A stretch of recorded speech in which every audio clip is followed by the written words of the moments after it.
Hello hello.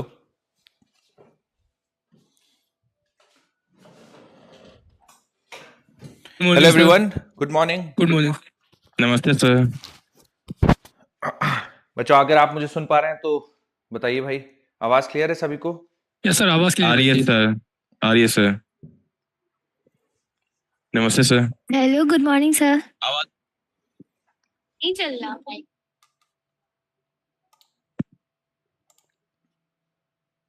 Good morning everyone. Good morning sir. Good morning, good morning, good morning, good morning to you all. तो आप कैसे हैं? बढ़िया बढ़िया बढ़िया। तो आप पार्टी नहीं दे रहे? पार्टी यार, दूर हो तुम लोग बहुत।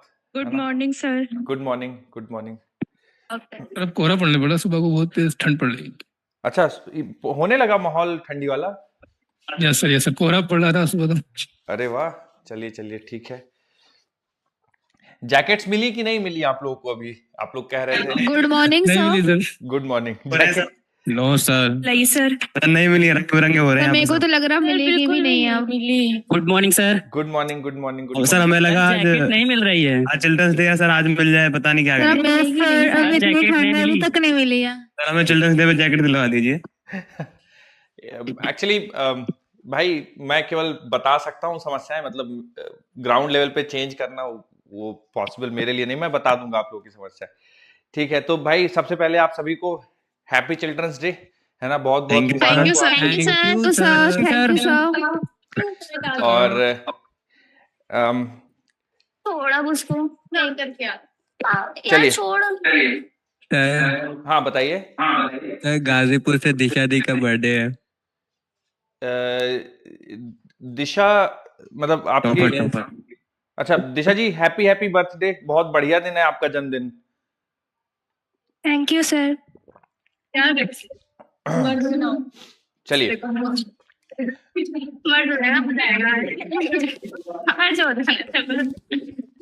बच्चों तो कल की क्लास में हम लोग एक डेरिवेशन किए हेलो थे। सर। बताइए हेलो। बेटा। सर शायरी आप बोलेंगे, आप बोले थे। शायरी अच्छा, आज हाँ, चिल्ड्रंस सर। डे है सब। आज आप लोग बच्चों सुनाएंगे कुछ? आप लोग का दिन है, आप लोग सुनाइए। मैं नवाजिश भाई, नवाजिश भाई। सर हमारा गिफ्ट दीजिए। Good morning sir. आज आप लोग का दिन है सुना बच्चों। आप दीजिए। लोग सर अगर आप कुछ सुनाइए। सर, आप सुना सुना दीजिए सर। आप सुनाओ ना प्लीज। सुनाएंगे ना आज? सर एक गाना सुना दीजिए। प्लीज सुना दो ना। हाँ, आपने बहुत बिल्कुल। अच्छा गाया था सर। सर एक ठीक ठीक, गाना। बिल्कुल बिल्कुल। मैं गाना मतलब मैं ठीक है, लेकिन आज आप लोग का बनता है बच्चों। टीचर्स डे के दिन तो हम लोग टीचर्स का सर बनता आज है। हम लोगों का मन है, आप सुनाओ सर। सर एक दिन आप तो सुना ही सकते हैं हम लोगों के लिए। बिल्कुल। हाँ सर टीचर्स, सुना दो ना प्लीज। ठीक है ठीक है। मैं सर आप सॉन्ग सुनाना आज। सर आप कोई अपने कॉलेज की अच्छी सी बात बता दो सर कोई। हाँ, कॉलेज स्टोरीज सर मेरी एक गाना बहुत। सुना दीजिए। सर कोई कॉलेज स्टोरी बता दो। हाँ, मैं पहले कॉलेज आप स्टोरी लोग, बता फिर मैं दूंगा। सुनाऊंगी। गाना और शायरी तो मेरा हेलो बहुत सर। वीक है। सर शायरी सर ये नवाजिश भाई सुना देंगे ना हमारे। हाँ, नवाजिश या जो भी कोई कुछ अगर लिखते हो और इच्छा है। गाना सर, वीक आप तो नहीं है सुनाओगे? आपका, इतना तो अच्छा गाते हो आप। मैं बताऊं आप लोग को, मैं गाना वाना प्लीज बच्चों वो सुना तो दो एक गाना। सर पिछली बार आपने बहुत अच्छा गाया था। हाँ, वो बहुत अच्छा पीयर गाया प्रेशर था। में मुझे गाना पड़ता है। बाकी मेरा बच्चों है नहीं। मैं बताता हूँ, मैं कॉलेज टाइम पे भी मैं गाना वाना नहीं गाता था। मैं कॉलेज में, मैंने कभी आप लोगों के साथ शेयर किया होगा, मिमिक्री करता था। ठीक है, वो मेरा था एक। और सर हम पे तो पीयर प्रेशर में भी नहीं गाया जाता, आप तो गा तब भी लेते हो। हाँ, तो वो किसकी बहुत। करते हो सर? एक बार करके बता दो। मिमिक्री में कर रहा था। अरे वो मतलब मेरे प्रोफेसर जो पढ़ाते थे, ठीक है, तो उनके वो हर एक प्रोफेसर का रहता है एक, तो उन्हीं की मैंने कर दी थी मिमिक्री। मुझे बोला गया था कि वो लोग नहीं आएंगे और फिर वो लोग बैठे थे। खैर, तो वो था, वो मैं कर लेता हूँ। बाकी सिंगिंग डांसिंग मैं बहुत इस, मतलब आप लोगों को जिनको आता है, जो क्रिएटिव है, जो लिख पाते हैं, वो बहुत बड़ी बात है। क्योंकि लिख पाना और अपने थॉट्स को शब्दों में कर पाना बहुत बड़ी बात है। उतना मैं क्रिएटिव नहीं हूं। लेकिन अगर आप में से कोई कुछ है, कुछ लिखे हो अच्छा और जो शेयर करना चाहते हो, तो आज आप लोग का दिन है। आप लोग शेयर करिए। और फिर मैं नहीं सर आज आपको सुननी पड़ेगी इससे। हेलो। हाँ हाँ बोलिए। मैम से मिलवा दीजिए।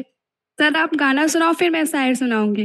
नहीं नहीं, आप आज आप लोग करिए। आप लोग का नहीं स्टेज है। नहीं नहीं नहीं, सर आज हम मान- लोगों का दिन है, तभी तो हम लोग का मन है कि आज आप सुनाओगे। मेरा तो मैं बस आप लोगों से दो बातें मुझे करनी है, बहुत इंपॉर्टेंट है, वो मैं आप लोगों के साथ शेयर करूंगा, ठीक है।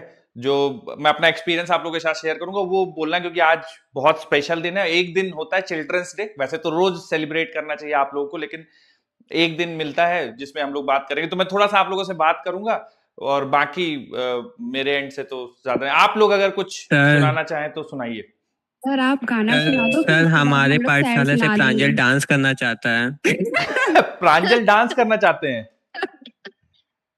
नहीं, Yes, डांस sir. वाला परफॉर्मेंस तो देखो कोई देख नहीं पाएगा, क्या है कि बहुत कम छोटे स्क्रीन है, ठीक है, तो वो नहीं है पॉसिबल। अगर कोई आप शायरी सुनाना चाहते हैं तो टुवर्ड्स द एंड हम लोग थोड़ा सा कर लेंगे। चलिए सर बेंच पे बैठ के डांस करेंगे क्या वो?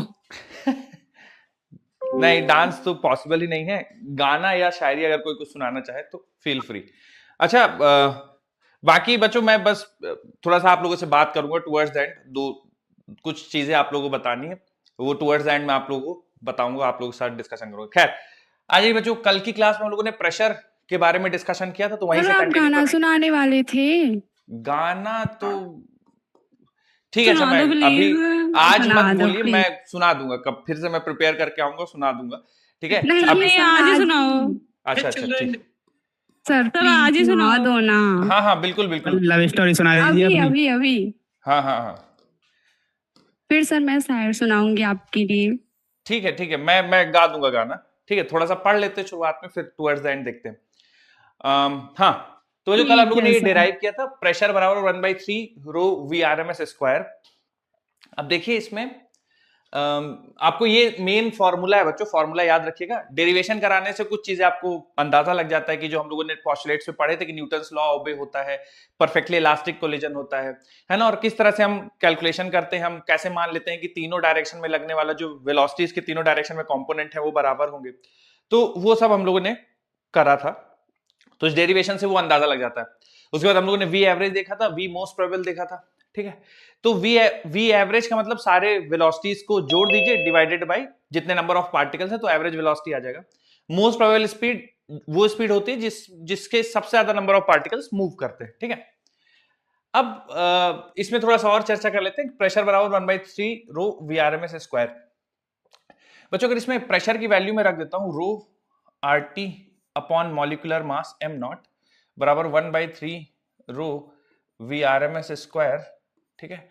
तो यहां से देखिए रो से रो कैंसिल हो जाएगा, 3 इधर मल्टीप्लाई कर दिए तो 3RT अपॉन m0 ये बराबर हो जाएगा VRMS। तो √3RT अपॉन m0 ये VRMS की वैल्यू हो जाएगी, ठीक है। तो यही हम लोगों ने पढ़ा था VRMS की वैल्यू, तो इसको थोड़ा सा आप याद रखिएगा, ठीक है। तो 1 अपॉन VRMS बराबर √3RT अपॉन m0 लिख चुके हैं फॉर्मूला, कोई नई चीज नहीं है, बस जो डिराइव किया था उससे ही ये प्रूफ आता है। खैर, अब एक और चीज की सर आप कह रहे थे कि काइनेटिक एनर्जी या VRMS का इंपॉर्टेंस बताएंगे, तो मैं थोड़ा सा आपको इंपॉर्टेंस बताता हूँ VRMS का, कि VRMS क्यों इंपॉर्टेंट है पता होना, और किस तरह से हम लोग को हेल्प करती है, ठीक है। तो इंपॉर्टेंस थोड़ा सा मैं इसका बताता हूं आपको। देखिए VRMS हमें total kinetic energy of gas लिखने में मदद करती है, ठीक है। Total kinetic energy of gas लिखने में मदद करती है कैसे सर? जैसे मान लीजिए कोई कंटेनर है और उस कंटेनर में गैस पार्टिकल्स प्रेजेंट है, ठीक है, ये कंटेनर है। Hello sir, hello. बोलिए सर हमें कुछ समझ नहीं आया, मतलब हमारी क्लास में और शोर हो रहा है ना, तो अच्छा, आप क्लास में शोर हो रहा है? कुछ भी सुनाई नहीं दे रहा। अच्छा, CI नहीं है भाई आपकी क्लास में? एक्चुअली है तो, बट अभी अभी हम लोगों ने दूसरी क्लास में शिफ्ट हुआ है ना, तो बहुत ज्यादा शोर है। ठीक है। मैंने अभी कुछ ज्यादा पढ़ाया नहीं है, बस जो कल की क्लास में हम लोगों ने शुरू किया था, प्रेशर बराबर 1/3 रो VRMS स्क्वायर, कल क्लास में डिराइव किया था, तो वहीं से कंटिन्यू कर रहे हैं। प्रेशर बराबर 1/3 रो VRMS स्क्वायर। अब प्रेशर का फॉर्मूला रो RT upon m0 ideal gas equation था, तो वो रखा, तो VRMS की वैल्यू आ गई √3RT अपॉन m0। जो आप लोगों ने पढ़ा था, याद करा था, वही वैल्यू अभी हम लोगों ने डिराइव कर ली है, VRMS बराबर √3RT अपॉन m0। खैर, अच्छा इंपॉर्टेंस की बात करते हैं बच्चों। मान लीजिए कंटेनर है, कंटेनर में मिलियंस ऑफ पार्टिकल प्रेजेंट है, और आपसे सवाल में पूछ दिया गया कि बताइए total internal energy of the gas कितनी होगी, ठीक है, या total energy of the gas बता दीजिए कितनी होगी। तो total energy of the gas बोला जाए या बोल दिया जाए टोटल काइनेटिक एनर्जी, दोनों बराबर होंगी, क्योंकि आइडियल गैस में मॉलिक्यूल्स के बीच में कोई इंटर एटॉमिक फोर्स नहीं होता, इसलिए पोटेंशियल एनर्जी नहीं होती। अगर आपको टोटल काइनेटिक एनर्जी लिखना है तो आप लिख सकते हैं ऐसा, half m1 v1 square plus half m2 v2 square plus half m3 v3 square and so on so fourth. तो जितने पार्टिकल हैं सबकी काइनेटिक एनर्जी हर एक पार्टिकल की जोड़ दीजिए तो टोटल काइनेटिक एनर्जी आ जाएगा। तो अब ये यहां से थोड़ा देखिए, टोटल काइनेटिक एनर्जी बराबर half m1 v1 square plus half m2 v2 square plus half m3 v3 square and so on so fourth. अब चूंकि सारे पार्टिकल्स आइडेंटिकल हैं तो हर एक पार्टिकल का मास बराबर होगा, तो m1 m2 m3 सब बराबर होंगे, तो मैं m कॉमन ले लेता हूं, तो ब्रैकेट के अंदर बच जाएगा v1 square plus v2 square plus v3 square and so on so fourth. अब एक काम करते हैं, n से डिवाइड कर देते हैं, जितने नंबर ऑफ पार्टिकल हैं उनसे डिवाइड कर देते हैं और मल्टीप्लाई कर देते हैं। ठीक है, ये लिखा था तो n से डिवाइड कर दिया और n से मल्टीप्लाई कर दिया। जब आप n से मल्टीप्लाई कर देंगे तो ये बन जाएगा half mass of one particle into total number of particle. एक पार्टिकल के मास को टोटल नंबर ऑफ पार्टिकल से मल्टीप्लाई कर देंगे तो ये आ जाएगा mass of gas, total mass of gas आ जाएगा। एक पार्टिकल के मास को टोटल नंबर ऑफ पार्टिकल से मल्टीप्लाई कर देंगे, total mass of the gas आ जाएगा। और ये देखिए v1 square plus v2 square plus v3 square so on so fourth divided by n। ये वैसे मैंने कल भी बताया था बच्चों, ये एक्चुअल में VRMS का स्क्वायर। वेरी गुड, VRMS का स्क्वायर, एब्सोल्युटली VRMS की स्क्वायर। हाँ, ये जो एक्सप्रेशन है VRMS का स्क्वायर लिखा हुआ है। कैसे? पहले स्क्वायर किया गया है तो हर एक का देखिए टर्म का स्क्वायर है, फिर मीन लिया गया तो डिवाइड बाय n कर दिया गया है, और फिर रूट लिया गया है तो रूट होता है ना, लेकिन चूंकि इसका स्क्वायर है तो वो रूट हट गया है, तो ये एक्चुअल में VRMS का स्क्वायर लिखा हुआ है। तो अब यहां से आपको समझ में आया होगा बच्चों शायद इंपॉर्टेंस क्या, इंपॉर्टेंस सर VRMS का। अगर आपको किसी कंटेनर में गैस है, ठीक है, आपको ये पता है कि उस कंटेनर में कितनी गैस प्रेजेंट है, मतलब total mass of the gas पता है और VRMS पता है, तो आप उस गैस की टोटल काइनेटिक एनर्जी निकाल सकते हो, उस गैस में टोटल एनर्जी कितनी है वो निकाल सकते हैं। तो ये इंपॉर्टेंस है ना। एक काइनेटिक एनर्जी का फॉर्मूला हाफ mv स्क्वायर, बस m की जगह m टोटल रख दीजिए और जो स्पीड का स्क्वायर रखते थे उसकी जगह VRMS का स्क्वायर रख दीजिए, आपको total kinetic energy of the gas मिल जाएगी। इसीलिए VRMS बहुत ज्यादा इंपॉर्टेंट है, ठीक है, इसीलिए हम लोग VRMS पढ़ते हैं, क्योंकि आप इजिली काइनेटिक एनर्जी निकाल सकते हैं। तो आप ये थोड़ा सा नोट कर लीजिए, फिर मैं आपको आगे बताता हूं।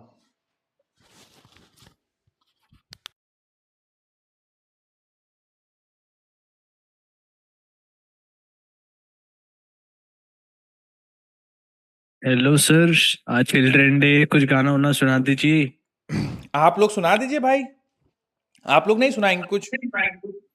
आप सुना दीजिए sir.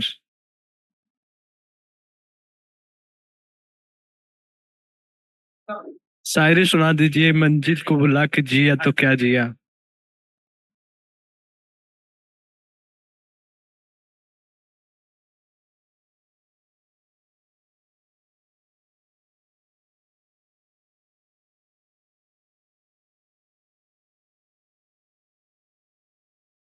Done sir.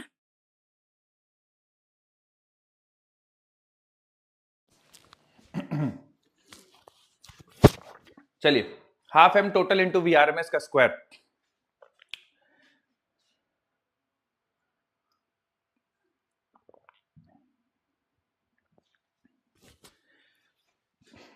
Hello sir, children day को हिंदी में क्या बोलते हैं? बाल दिवस। मेरा फ्रेंड सर बच्चा दिवस बोल रहा है। अरे हाँ ठीक है, जो भी सर बाल दिवस। हाँ जैसे आप बताइए, आज भी गा दीजिए। क्या क्या? टीचर्स डे पे गाना गाया। हेलो हेलो हाँ हेलो हाँ हेलो। बोलिए बोलिए, हाँ। अटक रही है आपकी आवाज। सर जैसे आपने हाँ हाँ टीचर्स डे पे गाना गाया था, जी जी, वैसे ही आज भी गा दीजिए। अच्छा ठीक है। तो अब ये लिख लीजिए बच्चों, फिर मैं इसके थोड़ा सा आगे और इसमें समझाना है। तो total kinetic energy is equal to half m total into VRMS square. आगे बच्चों चलते हैं इसमें, ठीक है, रुक जाइए सर। लिखिए लिखिए लिखिए लिखिए।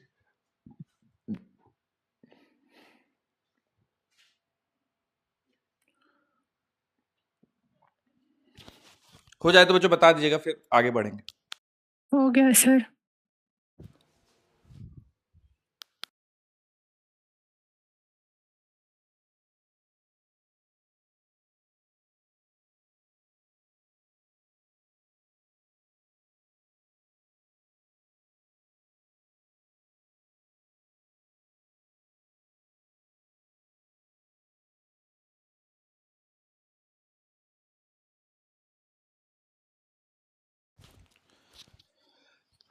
चलिए बच्चों चेंज कर रहा हूं मैं इसको, तो half m total into VRMS square, यहीं से आगे बढ़ते हैं। तो इसके आगे देखिए थोड़ा सा एक और फॉर्मूला डिराइव करना है।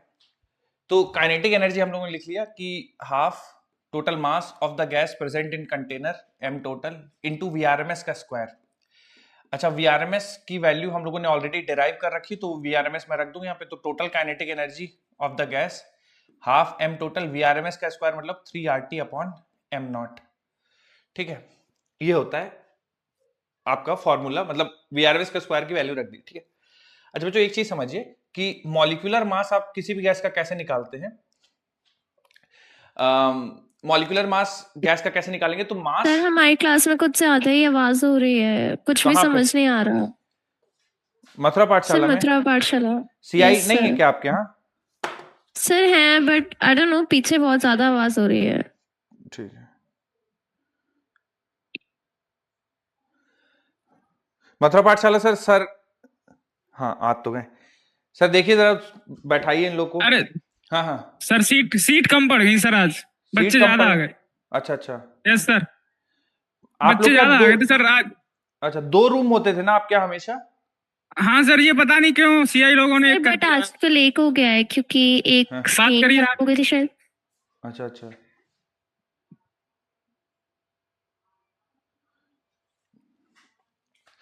ठीक है।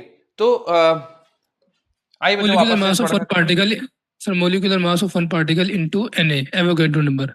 हाँ, mass of one particle into Avogadro number Avogadro। Molecular mass कहलाएगा। इसको थोड़ा सा और अगर दूसरे तरीके से देखें तो m टोटल मास अगर आपको निकालना है कि गैस में कितने प्रेजेंट है मास, ठीक है, तो आप जितने नंबर ऑफ मोल्स प्रेजेंट है, ठीक है, जितने नंबर ऑफ मोल्स प्रेजेंट है उसमें मॉलिक्यूलर मास से मल्टीप्लाई कर दीजिए, total mass of gas present in container आ जाएगा। ठीक है, जितने टोटल मास निकालना है तो जितने मोल प्रेजेंट है उसमें मॉलिक्यूलर मास से मल्टीप्लाई कर दीजिए, टोटल मास आ जाएगा, और ये हो जाएगा 3RT अपॉन m नॉट।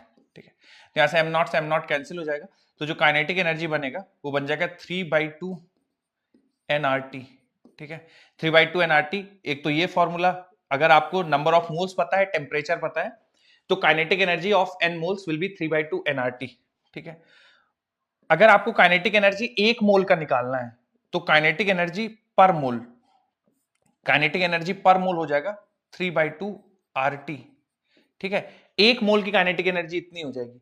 अगर आपको एक पार्टिकल की काइनेटिक एनर्जी निकालनी है, ध्यान से देखिएगा, kinetic energy of each particle, हर एक पार्टिकल की काइनेटिक एनर्जी अगर आपको निकालनी है तो ये देखिए जरा ध्यान से, ये हो गया 1 मोल की काइनेटिक एनर्जी। अगर एक पार्टिकल की काइनेटिक एनर्जी चाहिए, थोड़ा सा बच्चों अगर आप लोग मदद कर देंगे तो अच्छा लगेगा। 3/2 RT मान लीजिए 1 मोल का है और मुझे एक पार्टिकल का काइनेटिक एनर्जी चाहिए, तो क्या करना चाहिए? ये 1 मोल की है, एक पार्टिकल की काइनेटिक एनर्जी चाहिए, divide by Na। Divide by Na, है ना? तो एवोगैड्रो नंबर से डिवाइड कर देंगे तो एक पार्टिकल की काइनेटिक एनर्जी आ जाएगी, क्योंकि एक मोल में Na के बराबर पार्टिकल होते हैं, तो आप Na से डिवाइड कर दीजिए। ठीक, तो R अपॉन Na बच्चों ये हम लोग पहले भी पढ़ चुके हैं, ये बोल्ट्जमैन कांस्टेंट कहलाता है। Boltzmann constant. बिल्कुल, तो 3/2 kT, एक पार्टिकल की काइनेटिक एनर्जी हो जाएगी 3/2 kT। अब यहां पे देखिए टोटल काइनेटिक एनर्जी हम लोग निकाला, n मोल का जो काइनेटिक एनर्जी होगा of kinetic energy of n मोल वो होगा 3/2 nRT। ठीक है, तो आप सबको पता है बच्चों कि PV बराबर होता है nRT। ठीक है, PV बराबर nRT होता है, तो nRT की जगह रख देंगे PV। तो टोटल काइनेटिक एनर्जी अगर आपको प्रेशर और वॉल्यूम पता है तो 3/2 PV हो जाएगा। ठीक है, और अगर आप एनर्जी डेंसिटी निकालना चाहे, kinetic energy per unit volume, kinetic energy per unit volume जिसको हम लोग बोलते हैं एनर्जी डेंसिटी। ठीक है, एनर्जी डेंसिटी, तो एनर्जी डेंसिटी की वैल्यू हो जाएगी 3/2 P। ठीक है, ये एनर्जी डेंसिटी हो जाएगी। Kinetic energy per unit volume या एनर्जी डेंसिटी ये 3/2p हो जाएगी। तो इतनी सारी चीजें बच्चों आपको पता होनी चाहिए, स्टेप बाय स्टेप लिख लीजिए। n मोल की काइनेटिक एनर्जी, 1 मोल की काइनेटिक एनर्जी, एक पार्टिकल की काइनेटिक एनर्जी, फिर एनर्जी डेंसिटी। सारी चीजें नोट कर लीजिए, फिर कुछ सवाल करेंगे इसी पे बेस्ड।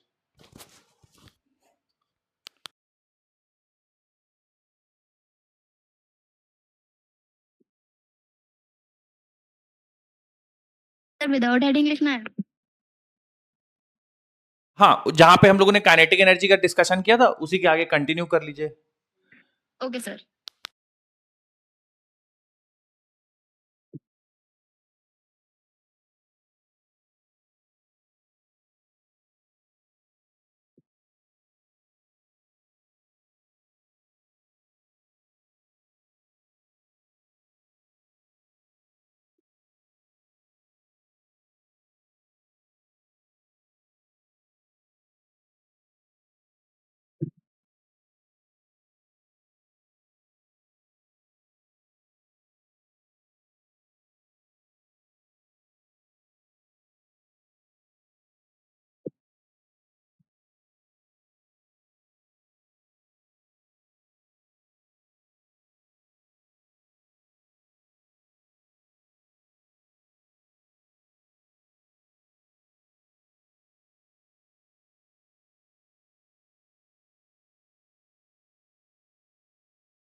सर रुक जाइए।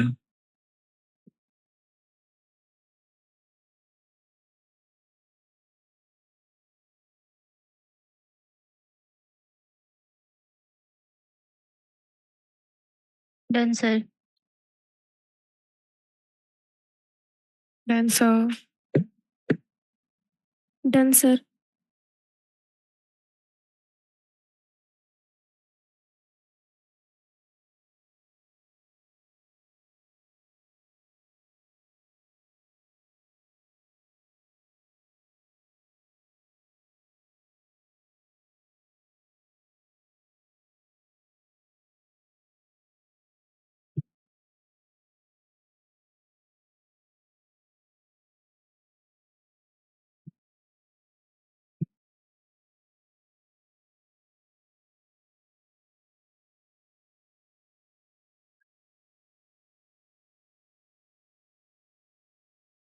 तो जैसे जैसे लिखते जाइए, बताते जाइए, बढ़ते हैं। फिर कुछ क्वेश्चंस करेंगे इसी पे बेस्ड, जितने फॉर्मूले लिखे हैं अभी। हो गया सर। ठीक बच्चों, मैं लगा रहा हूं सवाल अब।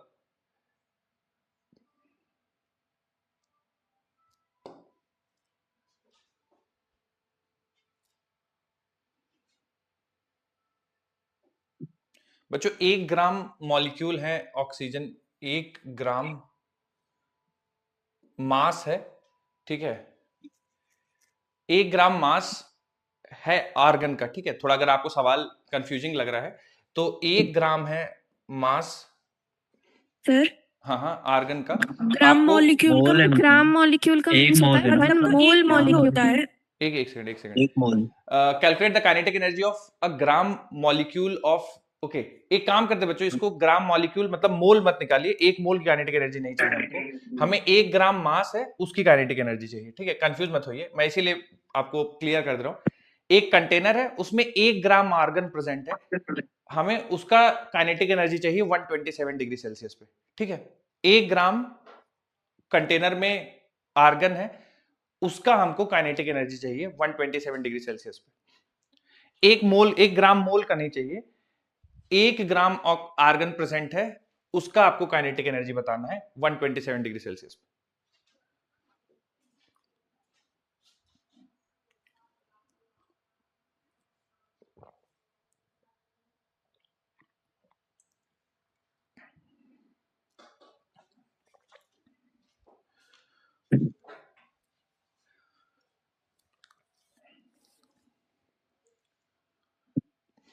जिनका भी आंसर आए बच्चों बताइएगा।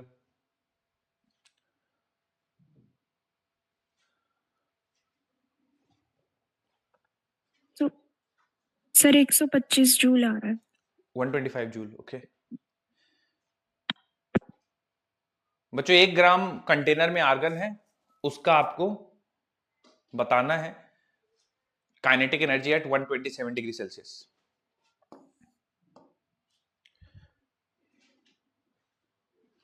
सर 1250 आ रहा है। 1250 आ रहा है, ओके। आर्गन का है ना? आर्गन आर्गन का एक है, मिनट। बिल्कुल।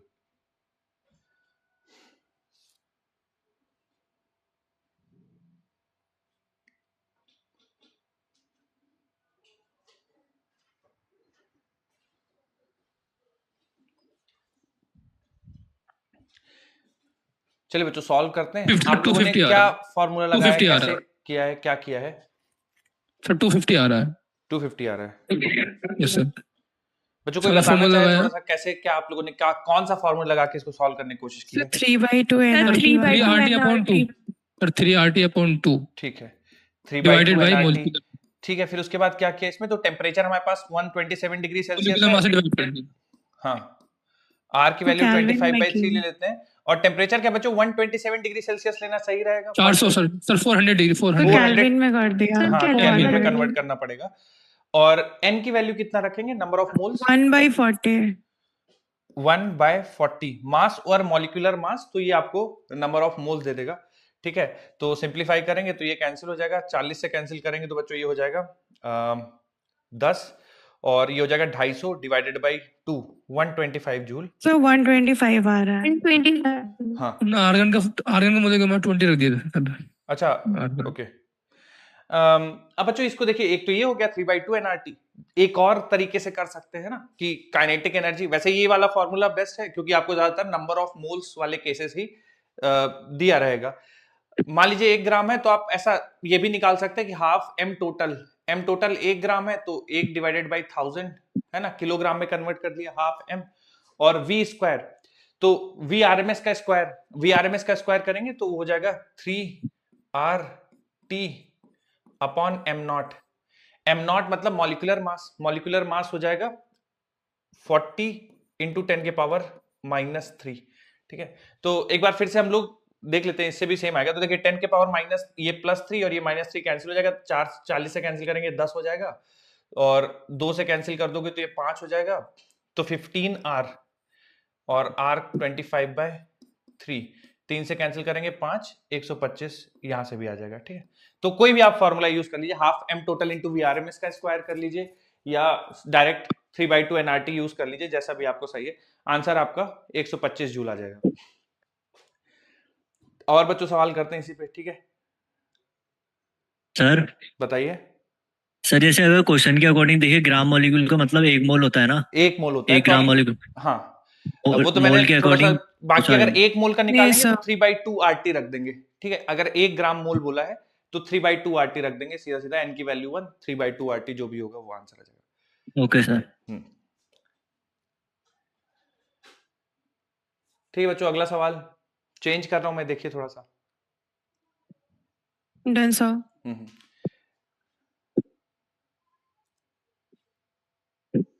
सर स्लाइड बैक कर दीजिए।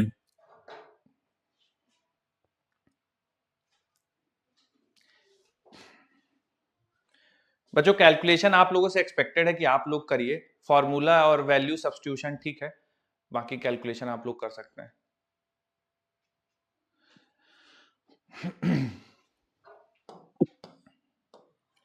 चलिए अगला सवाल, temperature of the gas is -73 degree Celsius, to what temperature should it be heated so that average kinetic energy of the molecule is doubled? कितनी टेम्परेचर तक हीट करें कि एवरेज काइनेटिक एनर्जी डबल हो जाए?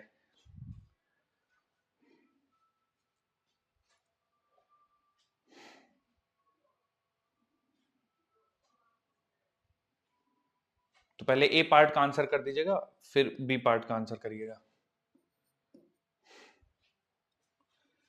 Average kinetic energy of the molecule is doubled, और फिर RMS double हो जाए। So 400 Kelvin.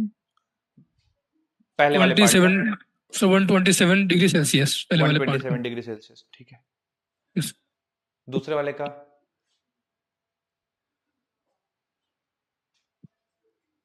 So Kelvin में 400 होगा and Celsius में 127. बिल्कुल 127 डिग्री सेल्सियस होगा और 400 केल्विन होगा, पहले वाले पार्ट का आंसर।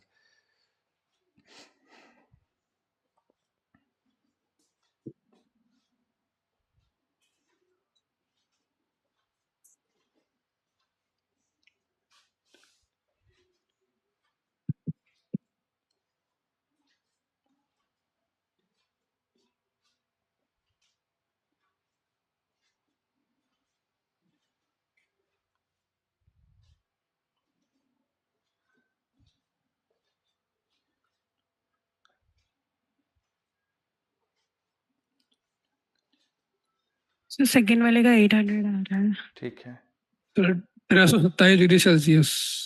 ठीक है बच्चों। देखिए, पहला सवाल में पूछा गया है कि average kinetic energy of the molecule is doubled. ठीक है, तो हमें पता है कि जो काइनेटिक एनर्जी बोल दीजिए या टोटल एनर्जी बोल दीजिए, डायरेक्टली प्रोपोर्शनल टू टेम्परेचर है। जो काइनेटिक एनर्जी का फॉर्मूला है वही टोटल एनर्जी का फॉर्मूला है। Kinetic energy directly proportional to temperature. पर सर इसमें तो बोला गया है average kinetic energy of the molecule. एक मॉलिक्यूल, देखिए एक मॉलिक्यूल की डबल हो जाए, टोटल डबल हो जाए, उससे फर्क नहीं पड़ेगा, आपको टेम्परेचर डबल करना पड़ेगा। ठीक है, अगर आप एक पार्टिकल की भी, एक मोल या एक मॉलिक्यूल की भी एनर्जी लिखेंगे तो 3/2 बोल्ट्जमैन कांस्टेंट इनटू टी, एक मॉलिक्यूल की एनर्जी इतनी होती है, वो भी टेम्परेचर के डायरेक्टली प्रोपोर्शनल है। ठीक है, तो टेम्परेचर के डायरेक्टली प्रोपोर्शनल है, और आप अगर इसको डबल करना चाहते हैं तो टेम्परेचर को भी डबल करना पड़ेगा। लेकिन टेम्परेचर को डिग्री सेल्सियस में मत डबल कर दीजिएगा, पहले केल्विन में कन्वर्ट कर लीजिए। तो जब आप केल्विन में कन्वर्ट करेंगे तो 273 जोड़ना पड़ेगा, 273 में -73 तो 200 केल्विन आ जाएगा टेम्परेचर।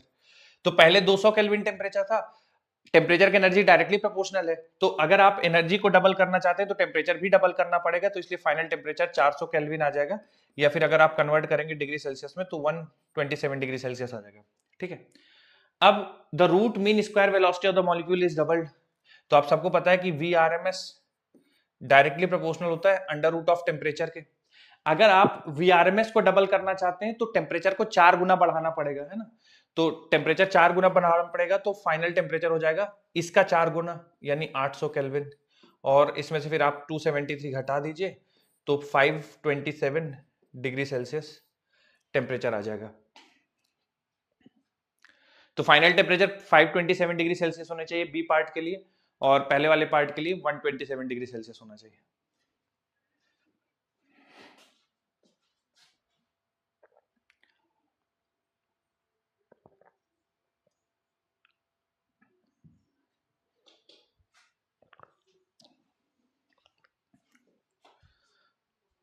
लिख लिया बच्चों सबने? तो स्लाइड चेंज कर दूं मैं?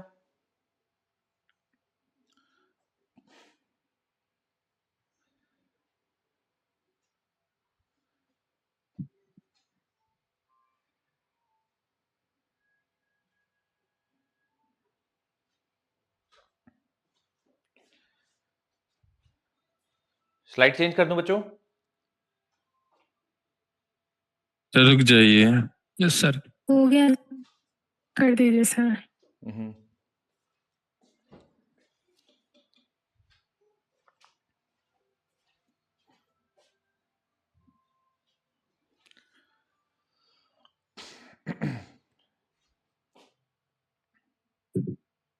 ठीक है, अगला सवाल देखिए, बहुत स्ट्रेट फॉरवर्ड। ठीक है, जो पढ़ा है अभी उसी पे बेस्ड है। एक बताइए जरा answer. Relation between pressure and energy density of an ideal gas is. Energy density और प्रेशर में क्या रिलेशन है? फर्स्ट वाला। First option sir. First option. ठीक है, सर क्योंकि यस सर। बच्चों अभी हम लोगों ने पढ़ा है कि प्रेशर बराबर, सॉरी, काइनेटिक एनर्जी या टोटल एनर्जी जो भी आप कहना चाहें, टोटल एनर्जी या काइनेटिक एनर्जी जो भी कहना चाहें आप, 3/2 PV। ठीक है, तो एनर्जी डेंसिटी मतलब energy, kinetic energy per unit volume, वो हो जाएगा 3/2 P। ठीक है, तो 2 into energy density, 2 into energy density divided by 3, ये बराबर प्रेशर के होगा। तो 2E/3 ये प्रेशर के बराबर। तो यहाँ पे E एनर्जी डेंसिटी है। ठीक है, तो kinetic energy per unit volume या एनर्जी डेंसिटी बराबर 3/2 P, तो 2E/3 आ जाएगा यहां से आंसर।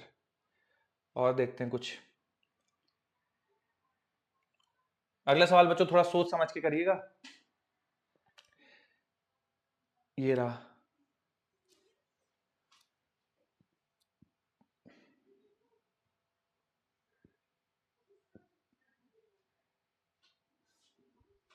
अच्छा, इसमें बच्चों एक सेकंड, इसमें रोटेशनल पूछा है। रोटेशनल अभी रुक जाइए, हम लोग रोटेशनल की बात नहीं किए हैं।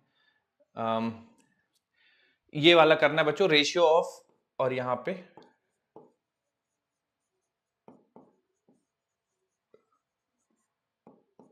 बच्चों केवल ट्रांसलेशनल की बात कर रहे हैं। ठीक है, रोटेशन नहीं कंसिडर कर रहे हैं, तो आप बाकी और कुछ मत सोचिएगा, ट्रांसलेशन ही कंसिडर करना है। जो अभी मैंने आपको फॉर्मूला बताया केवल वही आपको सोचना है, उसके अलावा और कुछ नहीं सोचना है। हाइड्रोजन है, आर्गन है, रेशियो 2:1 है by mass, the temperature of the mixture is 30 degree Celsius, ratio of average kinetic energy per molecule of to gases. तो बच्चों average of translational kinetic energy per molecule of to gases बताना है कितना होगा। जो भी आपका आंसर आ रहा है बताइए।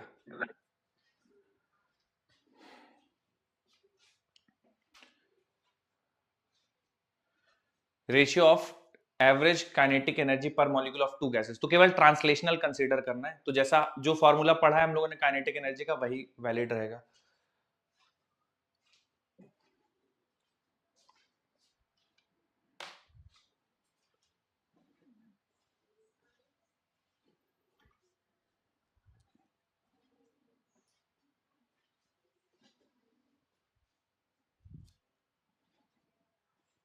सर ऑप्शन सेकंड आ जाएगा sir, B sir option, B वाला। B option sir. B option आएगा। Yes sir. ओके, बाकी बच्चों और लोग भी बताइए अगर कुछ और लग रहा है आप लोग को, या बी ऑप्शन ही लग रहा है, जैसा भी है, और लॉजिक भी दीजिए।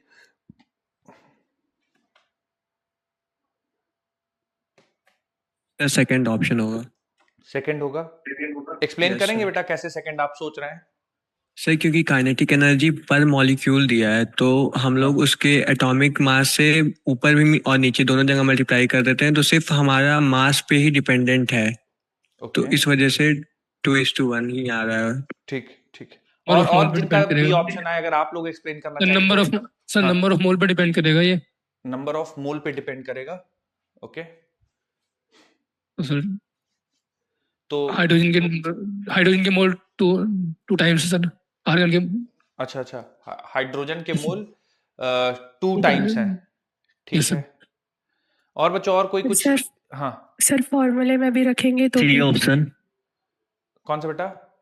सी sir option, C option. C option. C option. Yes sir. अच्छा ओके, ठीक है। अच्छा सही मुझे एक चीज मास का बताइए, लास्ट लाइन थोड़ा सा आप लोग पढ़िए सब, ठीक है? अब डिस्कशन करते हैं, और अगर आप लोग मेरे साथ सहमत ना हो तो आप अपना विचार व्यक्त कर सकते हैं। सवाल बोला गया the ratio of average kinetic average, और उसमें ट्रांसलेशन बच्चों एकदम क्लियर हो गया है आपको कि ट्रांसलेशनल काइनेटिक एनर्जी की बात कर रहा है। तो ratio of average translational kinetic energy per molecule, मतलब एक मॉलिक्यूल की एवरेज ट्रांसलेशनल काइनेटिक एनर्जी की बात कर रहा है, एक मॉलिक्यूल की, ठीक है?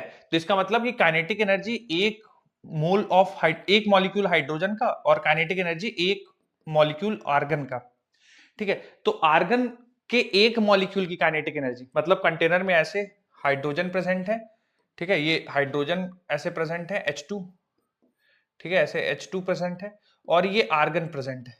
तो एक मॉलिक्यूल, इसका आप एक मॉलिक्यूल उठा लीजिए और आर्गन का एक मॉलिक्यूल उठा लीजिए, इनका रेशियो आपसे सवाल में पूछा गया, ठीक है? तो बच्चों थोड़ा सा मुझे, जितने भी मैंने आपको फॉर्मूला बताए हैं, अगर मुझे एक मॉलिक्यूल की काइनेटिक एनर्जी चाहिए, n मोल्स की नहीं, एक मोल की नहीं, केवल एक पार्टिकल, एक मॉलिक्यूल की काइनेटिक एनर्जी चाहिए, तो कौन सा फॉर्मूला यूज करूंगा मैं? एक पार्टिकल की kinetic 3/2 RT upon sir 3/2 NA। Of K T. 3/2 kT, बिल्कुल Yes, ठीक है, sir. या 3/2 RT अपॉन Na, तो R अपॉन Na को K लिख देंगे, 3/2 kT। अब मुझे बताइए इसमें जैसे ये लिखेंगे तो ये तो कांस्टेंट हो गया 3/2, Boltzmann constant, directly proportional to temperature. तो kinetic energy of each molecule is directly proportional to temperature, ठीक है? और पूरे फ्लास्क, पूरे मिक्सचर का टेम्परेचर 30 डिग्री सेल्सियस है, तो टेम्परेचर तो दोनों के लिए सेम है, जो जितना हाइड्रोजन के लिए उतना ही आर्गन के लिए। तो अगर दोनों के लिए सेम है तो रेशियो 1:1 आएगा, ठीक है?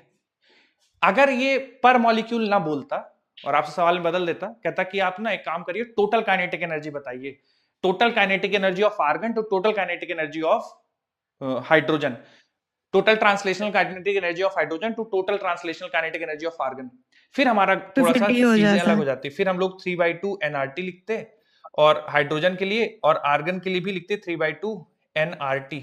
तो वहां पे देखिए 3/2 RT तो चले जाते, ठीक है? फिर number of moles of hydrogen लिखने पड़ते, तो number of moles of hydrogen के लिए देखिए हाइड्रोजन बोला गया है कि इसको 2m मानते और इसको आप m मानते, ठीक है? तो 2m/2 हाइड्रोजन के लिए, और आर्गन के लिए लिखते हैं आप m डिवाइडेड बाय 39.9, या जो भी आप 40 जितना भी बोलना है। तो ये 2 से 2 कैंसिल होता है, m से m कैंसिल होता, फिर 39.9:1 आता, ठीक है? पर टोटल काइनेटिक एनर्जी के बारे में पूछा नहीं गया, तो ये आपको नहीं करना है, ये नहीं पूछा गया, ये तो मैंने आपको बता दिया। अगर पूछा जाता टोटल काइनेटिक एनर्जी का रेशियो तो ये करते, ठीक है, लेकिन टोटल पूछा ही नहीं गया। एक मॉलिक्यूल के बारे में पूछा गया तो 3/2 kT सब कांस्टेंट है, टेम्परेचर पे डिपेंड कर रहा है, तो वो हो जाएगा। किसी को कुछ भी डाउट हो तो बच्चों पूछ लीजिए। एक मॉलिक्यूल के लिए एनर्जी 3/2 kT लिखेंगे और उसी का रेशियो, तो चूंकि टेम्परेचर सेम है तो वैल्यू 1 आ जाएगी।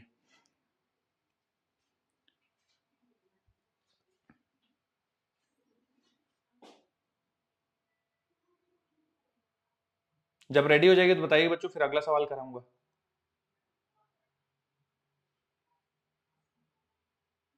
हो गया सर। ठीक है, चेंज कर रहा हूं बच्चों।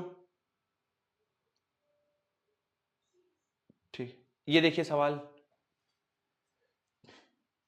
Flask contains argon and oxygen in the ratio 3:2 in mass. The mixture is kept at 27 degrees Celsius. The ratio of their average kinetic energy per molecule respectively will be. फिर से बच्चों हम लोग ट्रांसलेशनल काइनेटिक एनर्जी की ही बात करें तो आप रोटेशन वाला भी मत कंसिडर करिएगा, केवल ट्रांसलेशनल काइनेटिक एनर्जी का बताना है आपको, ठीक है। तो the ratio of their average translational kinetic energy per molecule respectively will be. Sir D option. Option ही आ जाएगा। कौन सा यस ऑप्शन सर है? D. First, second, third, D option sir, fourth D fourth option आ जाएगा बच्चों। फिर से एक बार पर मॉलिक्यूल की बात हुई तो 3/2 kT वाला लगेगा, चूंकि टेम्परेचर सेम है तो फोर्थ ऑप्शन आ जाएगा। खैर बच्चों, अगर इसी सवाल में आपसे पूछ देता कि काइनेटिक एनर्जी टोटल, मतलब टोटल ट्रांसलेशनल काइनेटिक एनर्जी, एक बार इसको अटेम्प्ट कर लीजिए। टोटल ट्रांसलेशनल काइनेटिक एनर्जी दोनों मॉलिक्यूल्स के रेशियो निकाल दीजिए, मतलब total translational energy of argon to total translational kinetic energy of oxygen, translational kinetic energy of oxygen, इसका रेशियो कितना हो जाएगा? मतलब ट्रांसलेशनल काइनेटिक एनर्जी टोटल पूरे सिस्टम की, जिसमें जितने आर्गन प्रेजेंट है वो, और टोटल काइनेटिक एनर्जी ट्रांसलेशनल जितनी ऑक्सीजन प्रेजेंट है, तो ऑक्सीजन की टोटल काइनेटिक एनर्जी और आर्गन की टोटल काइनेटिक एनर्जी, इनका रेशियो टोटल का 6:5 आ जाएगा। Yes sir 6:5। Yes sir. Sir 6:5। Okay,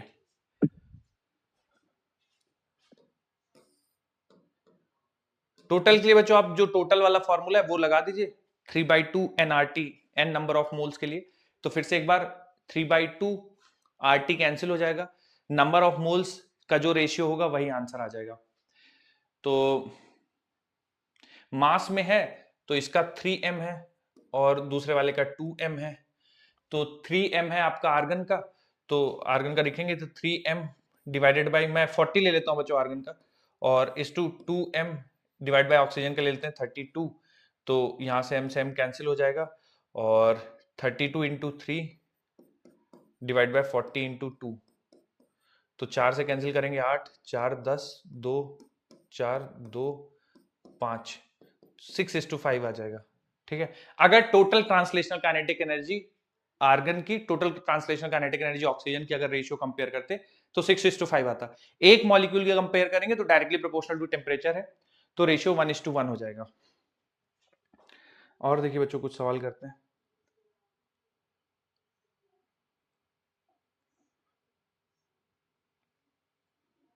change कर रहा हूं बच्चों सवाल, ये बताइए।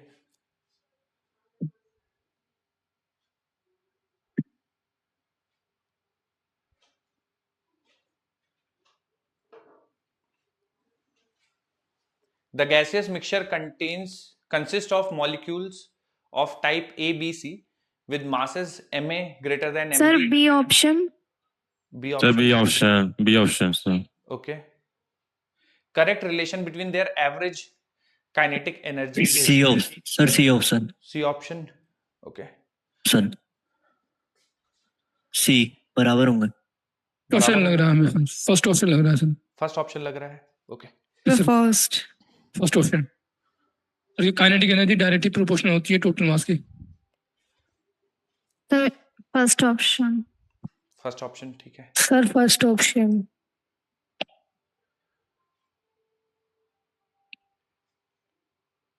ठीक है। अच्छा, कोई आप में से जो फर्स्ट ऑप्शन बता रहे हैं, कोई अगर एक्सप्लेनेशन देना चाहें, या सी ऑप्शन वाले अपना एक्सप्लेनेशन देना तो चाहें? Kinetic energy Sir, directly kinetic energy का प्रोपोर्शनल formula होती है आपने मास के। Kinetic energy directly Total- proportional होती है मास के। टोटल मास की, यस सर। सर यहाँ पे वो एवरेज क्या पूछा होती है। है? ओके, हाँ, correct relation between their Av- average kinetic energy, average- मतलब काइनेटिक एनर्जी के बारे Sir, में पूछा है कुल मिला के। सर एवरेज तो सबके लिए सेम होगी ना, मास से थोड़ी मतलब है इसमें। क्यों, ऐसा क्यों बोल रहे हैं आप? सर जैसे किसी का एवरेज ले रहे हैं सर, वो सारी वेलोसिटी उस सबका मास अलग अलग भी है, तो सर तब भी तो वो काइनेटिक एनर्जी तो उसकी अलग अलग कहाँ से होगी? मैं एवरेज का आपको मतलब समझाता हूँ। एवरेज मतलब हो गया कि जैसे ए टाइप के जो मॉलिक्यूल्स हैं, उन सारे ए टाइप के मॉलिक्यूल्स की एवरेज काइनेटिक एनर्जी है ना, बी टाइप के जितने भी मॉलिक्यूल है उनकी सबकी average kinetic energy, C type के जो मॉलिक्यूल है उनके सबकी काइनेटिक एनर्जी। क्योंकि देखिए जैसे 3 टाइप के गैस मॉलिक्यूल हैं, ठीक है, एक तो हो गए आपके ए वाले, ये सारे ए वाले हैं, और ये मान लीजिए बी वाले हैं, और ये सी वाले हैं, ठीक है, ये 3 सी वाले हैं।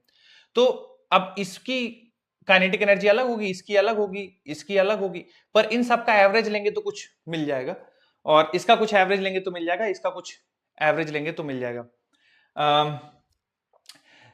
मासेस का रेशियो एम ए मतलब greater than M B greater than M C. तो टोटल काइनेटिक एनर्जी अगर आप लिखना चाहें तो आप लिख लेंगे half M total into V R M S square, ठीक है। और तो M total into V R M S square, average kinetic energy, और थोड़ा सा ढूंढते हैं 3/2 एनआरटी। हाँ, एक तरीके से बच्चों ऐसे एक्सप्लेन कर सकते हैं कि एक पार्टिकल का काइनेटिक एनर्जी 3/2 kT होगा, ठीक है, एक पार्टिकल के पास 3/2 kT एनर्जी होगी। और मॉलिक्यूलर मास के बारे में तो कुछ हमें रिलेशन दिया नहीं है, ठीक है सर नहीं दिया है, फिर तो सॉल्व ही नहीं होगा। मॉलिक्यूलर मास देता तो हम लोग थोड़ा सा और क्लियर बोलते। एक सेकंड में पढ़ता हूँ। इक्वल भी नहीं बोला है। हाँ, gas mixture consist of molecules of type A B and C with masses in the ratio Ma greater than Mb greater than Mc. The correct relation between their average kinetic energy is, और okay, तो देखिए actually बच्चों थोड़ा सा molecular mass का हमें ratio पता होता तो और बेहतर हो जाता। क्यों? क्योंकि जैसे हमें काइनेटिक एनर्जी ए का लिखना है, ठीक है, तो ए की काइनेटिक एनर्जी लिखेंगे तो लिखेंगे half mass of A into V R M S का स्क्वायर, ठीक है। तो एक सेकंड बच्चों इसको थोड़ा सा देखते हैं। काइनेटिक एनर्जी ऑफ ए लिखेंगे तो हाफ एम ए, और वी आर एम एस का स्क्वायर मतलब 3RT बाय एम नॉट, यानी मॉलिक्यूलर मास ऑफ ए, ठीक है, मॉलिक्यूलर मास ऑफ ए, ठीक है। तो इसमें एम ए का टर्म हम लोग हटा सकते हैं क्या कैसे भी, मतलब कि नंबर ऑफ मॉलिक्यूल्स का या तो ऐसे कर सकते, ऐसे भी हो सकता है कि मोमेंटम कंजर्व है करके। नहीं कुछ उससे नहीं, नंबर ऑफ मोल आ जाएगा ना सर इसमें, फिर नंबर हाँ, नंबर ऑफ मोल्स का टर्म आ जाएगा, क्योंकि नंबर ऑफ मोल तो उसी के ज्यादा होगा जितना मास ज्यादा होगा सर। क्या क्या नंबर ऑफ मोल्स उसके ज्यादा होगा जिसका मास ज्यादा होगा। यस सर, क्योंकि अगर वो मॉलिक्यूलर मास सबके बराबर है अगर, तो kinetic energy 3/2 nRT। Molecular mass का कुछ रिलेशन दिया नहीं हुआ, और नंबर ऑफ मोल्स होता है मास ओवर मॉलिक्यूलर मास, जैसे mass of A over molecular mass of A, और R इंटू टी। तो जो काइनेटिक एनर्जी होगी वो डायरेक्टली प्रोपोर्शनल होगी। अच्छा, इसमें क्या पूछा? Average kinetic energy. Average kinetic energy मतलब एक पार्टिकल की काइनेटिक एनर्जी। बच्चों एक सेकंड ना,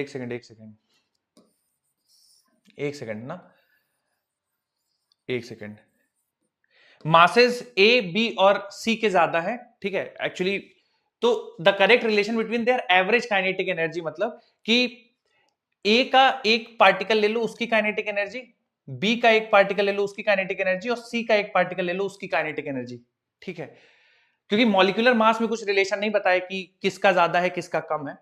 तो एक्चुअल में ये कहना चाहते हैं कि जैसे ए बी और सी तीनों हैं, तो ए के एक पार्टिकल की काइनेटिक एनर्जी, बी के एक पार्टिकल की काइनेटिक एनर्जी, और सी के एक पार्टिकल की काइनेटिक एनर्जी का रेशियो बताना है। मतलब अगर M A greater than M B greater than M C, मतलब ए का मास सबसे ज्यादा है, फिर बी का है, फिर सी का है, the correct relation between their average kinetic energies. तो पूरे ए के सैंपल की टोटल एनर्जी नहीं पूछ रहा है, पूरे बी के सैंपल की टोटल एनर्जी नहीं पूछ रहा है, पूरे सी के सैंपल की टोटल एनर्जी नहीं पूछ रहा है। कह रहा है कि ए का जो है उसके एक पार्टिकल की, और बी जो है उसके एक पार्टिकल की, और सी उसके एक पार्टिकल की काइनेटिक एनर्जी का रेशियो बता दो, तो हर एक पार्टिकल की काइनेटिक एनर्जी हो जाएगी 3/2 kT, है ना, तो बराबर होंगे 3/2 kT, ठीक है। ये टोटल काइनेटिक एनर्जी की बात नहीं कर रहा है, 3 सैंपल है, ठीक है, Ma greater than Mb greater than Mc, mass A का ज्यादा है, फिर B का है, फिर C का है। एवरेज काइनेटिक एनर्जी मतलब एक पार्टिकल की काइनेटिक एनर्जी का रेशियो बता दो। देखिए अगर आप टोटल काइनेटिक एनर्जी कंपेयर करने जाएंगे कि A के पास कितनी है, B के पास कितनी है, C के पास कितनी है, तो फिर मॉलिक्यूलर मास ऑफ A पता होना चाहिए, मॉलिक्यूलर मास ऑफ B पता होना चाहिए, मॉलिक्यूलर मास ऑफ C पता होना चाहिए। तो टोटल काइनेटिक एनर्जी अगर आप कंपेयर करना चाहेंगे तो total kinetic energy directly proportional होगा कितना है A का मास डिवाइडेड बाय कितना है A का मॉलिक्यूलर मास। जिसका ये रेशियो ज्यादा होगा, यानी जिसके नंबर ऑफ मोल्स ज्यादा होंगे, उसकी टोटल काइनेटिक एनर्जी ज्यादा होगी। पर एक पार्टिकल की काइनेटिक एनर्जी 3/2 kT होगी, वो इररेस्पेक्टिव ऑफ कि किसका मास कितना ज्यादा है, एक मॉलिक्यूल की काइनेटिक एनर्जी 3/2 kT के बराबर होगी। इसलिए तीनों बराबर होंगे, Ka बराबर Kb बराबर Kc होगा, ठीक है। किसी को कुछ अगर Yes, sir. क्रॉस क्वेश्चन है, कुछ डिस्कशन करना चाहते हैं तो पूछ लीजिए। बाकी सी ऑप्शन सही होगा, Ka बराबर Kb बराबर Kc। एक मॉलिक्यूल की काइनेटिक एनर्जी बराबर होगी।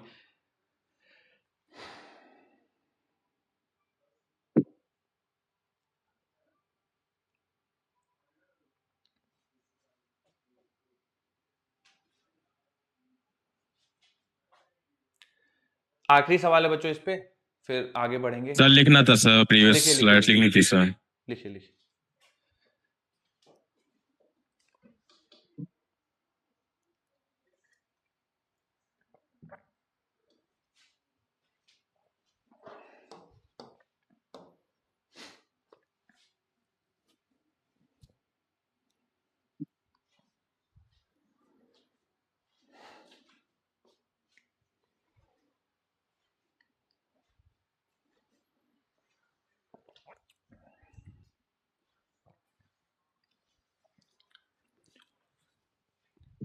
Done sir.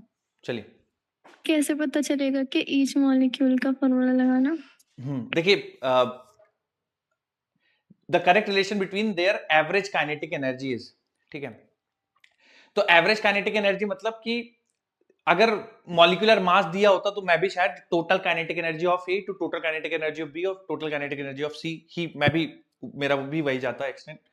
लेकिन चूंकि मॉलिक्यूलर मास बताया नहीं हुआ है, ठीक है, बस पूछा है कि ए का मॉलिक्यूलर मास मतलब टोटल मास बताया हुआ है और मॉलिक्यूलर मास के बारे में कोई इंफॉर्मेशन नहीं दी है। अगर मॉलिक्यूलर मास के बारे में कोई इंफॉर्मेशन नहीं दी है तो टोटल काइनेटिक एनर्जी हम लोग कंपेयर नहीं कर पाएंगे, क्योंकि टोटल काइनेटिक एनर्जी आप देखोगे ना फॉर्मूले में तो आ जाता है 3/2 nRT। मतलब हमें ये देखना पड़ेगा, टेम्परेचर सबका सेम है, टोटल काइनेटिक एनर्जी अगर आप कंपेयर करना चाहते हैं तो नंबर ऑफ मोल्स का टर्म आ जाएगा। नंबर ऑफ मोल्स निकालने के लिए मास और मॉलिक्यूलर मास चाहिए, तो मॉलिक्यूलर मास दिया नहीं हुआ पहला चीज, ठीक है, तो हम कंपेयर ही नहीं कर पाएंगे। तो एवरेज काइनेटिक एनर्जी मतलब कि ए का जो सैंपल है उसके एक पार्टिकल की एनर्जी, बी का जो सैंपल उसके एक पार्टिकल की एनर्जी, सी का जो सैंपल है उसकी एक पार्टिकल की एनर्जी, ठीक है। अगर मॉलिक्यूलर मास दिया होता तो फिर हम total kinetic energy of A to total kinetic energy of B to total kinetic energy of C बोलते। एवरेज काइनेटिक एनर्जी दे, एवरेज मतलब हो गया कि एक पार्टिकल की, है ना। एवरेज मॉलिक्यूलर काइनेटिक एनर्जी बोलते, एवरेज काइनेटिक एनर्जी बोलते। वैसे थोड़ा सा और क्लियरली बोलना चाहिए कि average kinetic energy of each particle कितना होगा, लेकिन ठीक है अब और बता भी नहीं सकते और कुछ, क्योंकि मॉलिक्यूलर मास पता नहीं है, तो हम टोटल एनर्जी तो कंपेयर नहीं कर सकते ए बी और सी की, ठीक है। एक ही पार्टिकल की कंपेयर कर सकते कि काइनेटिक एनर्जी ऑफ एक particle of A, kinetic energy of एक particle of B, kinetic energy of एक पार्टिकल ऑफ सी, ठीक है। तो एवरेज काइनेटिक एनर्जी और क्लियरली सवाल में बोला जा सकता था कि एक मॉलिक्यूल की बताइए, पर आप थोड़ा सा देख लीजिएगा ऑप्शंस और पॉसिबल है कि नहीं सॉल्व करके, है ना, थोड़ा सा देखना पड़ेगा आपको। बाकी एवरेज लिखा है तो आपका पहला मतलब कि एक पार्टिकल के बारे में ही सोचेगा, एवरेज अगर लिखा है, ठीक है, तो इंडिविजुअल पार्टिकल के बारे में। चलिए sir Done, sir. Molecular mass अगर गिवन हो तो अगर एवरेज काइनेटिक एनर्जी पूछे फिर भी यही लगाएंगे फॉर्मूला? हाँ, नहीं देखिए अगर आप मॉलिक्यूलर मास दिया है और एवरेज काइनेटिक एनर्जी पूछा है, ठीक है, तो एवरेज मतलब आप एक पार्टिकल का ही सोचिएगा, एवरेज मतलब एक पार्टिकल का ही सोचेगा आप, ठीक है, एवरेज मतलब एक पार्टिकल, ठीक है। या तो पूरा बताए कि kinetic energy of sample A. Sir please side. हाँ, एवरेज मतलब एक ही पार्टिकल का सोचिएगा आप। Okay, sir. Thank you. अब जैसे यहाँ पे भी पूछा है, ठीक है, तो ये Sir, third average option. Kinetic energy of a monoatomic gas molecule kept at 27 degree Celsius, तो एक ही पार्टिकल का पूछा है इसमें energy.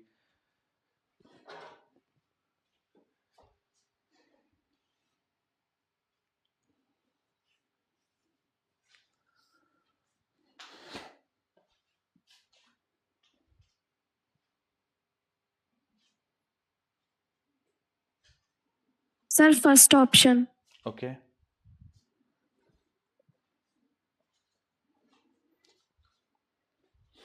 Sir, option A. Okay, तो फर्स्ट ऑप्शन। ठीक। बच्चों और सब लोग बताइए भाई, इसका आंसर सीधा सीधा है, वैल्यू सब्स्टिट्यूट करनी है, आंसर सर बताना फर्स्ट ऑप्शन आ जाएगा, फर्स्ट ऑप्शन। क्या क्या The फॉर्मूला first यूज किए option. बच्चों आप लोग? Sir So 3/2 3/2 kb।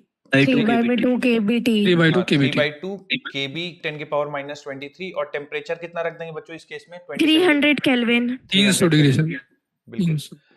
तो सिंप्लीफाई करते बच्चों, ये बन जाएगा आपको, या एक सेकंड इसको रहने देते हैं, 900 इंटू 1.3 डिवाइडेड बाई 2 इंटू 10 के पावर माइनस 23, ये चला जाएगा 10 के पावर माइनस 21, 9/2 इंटू 1.3,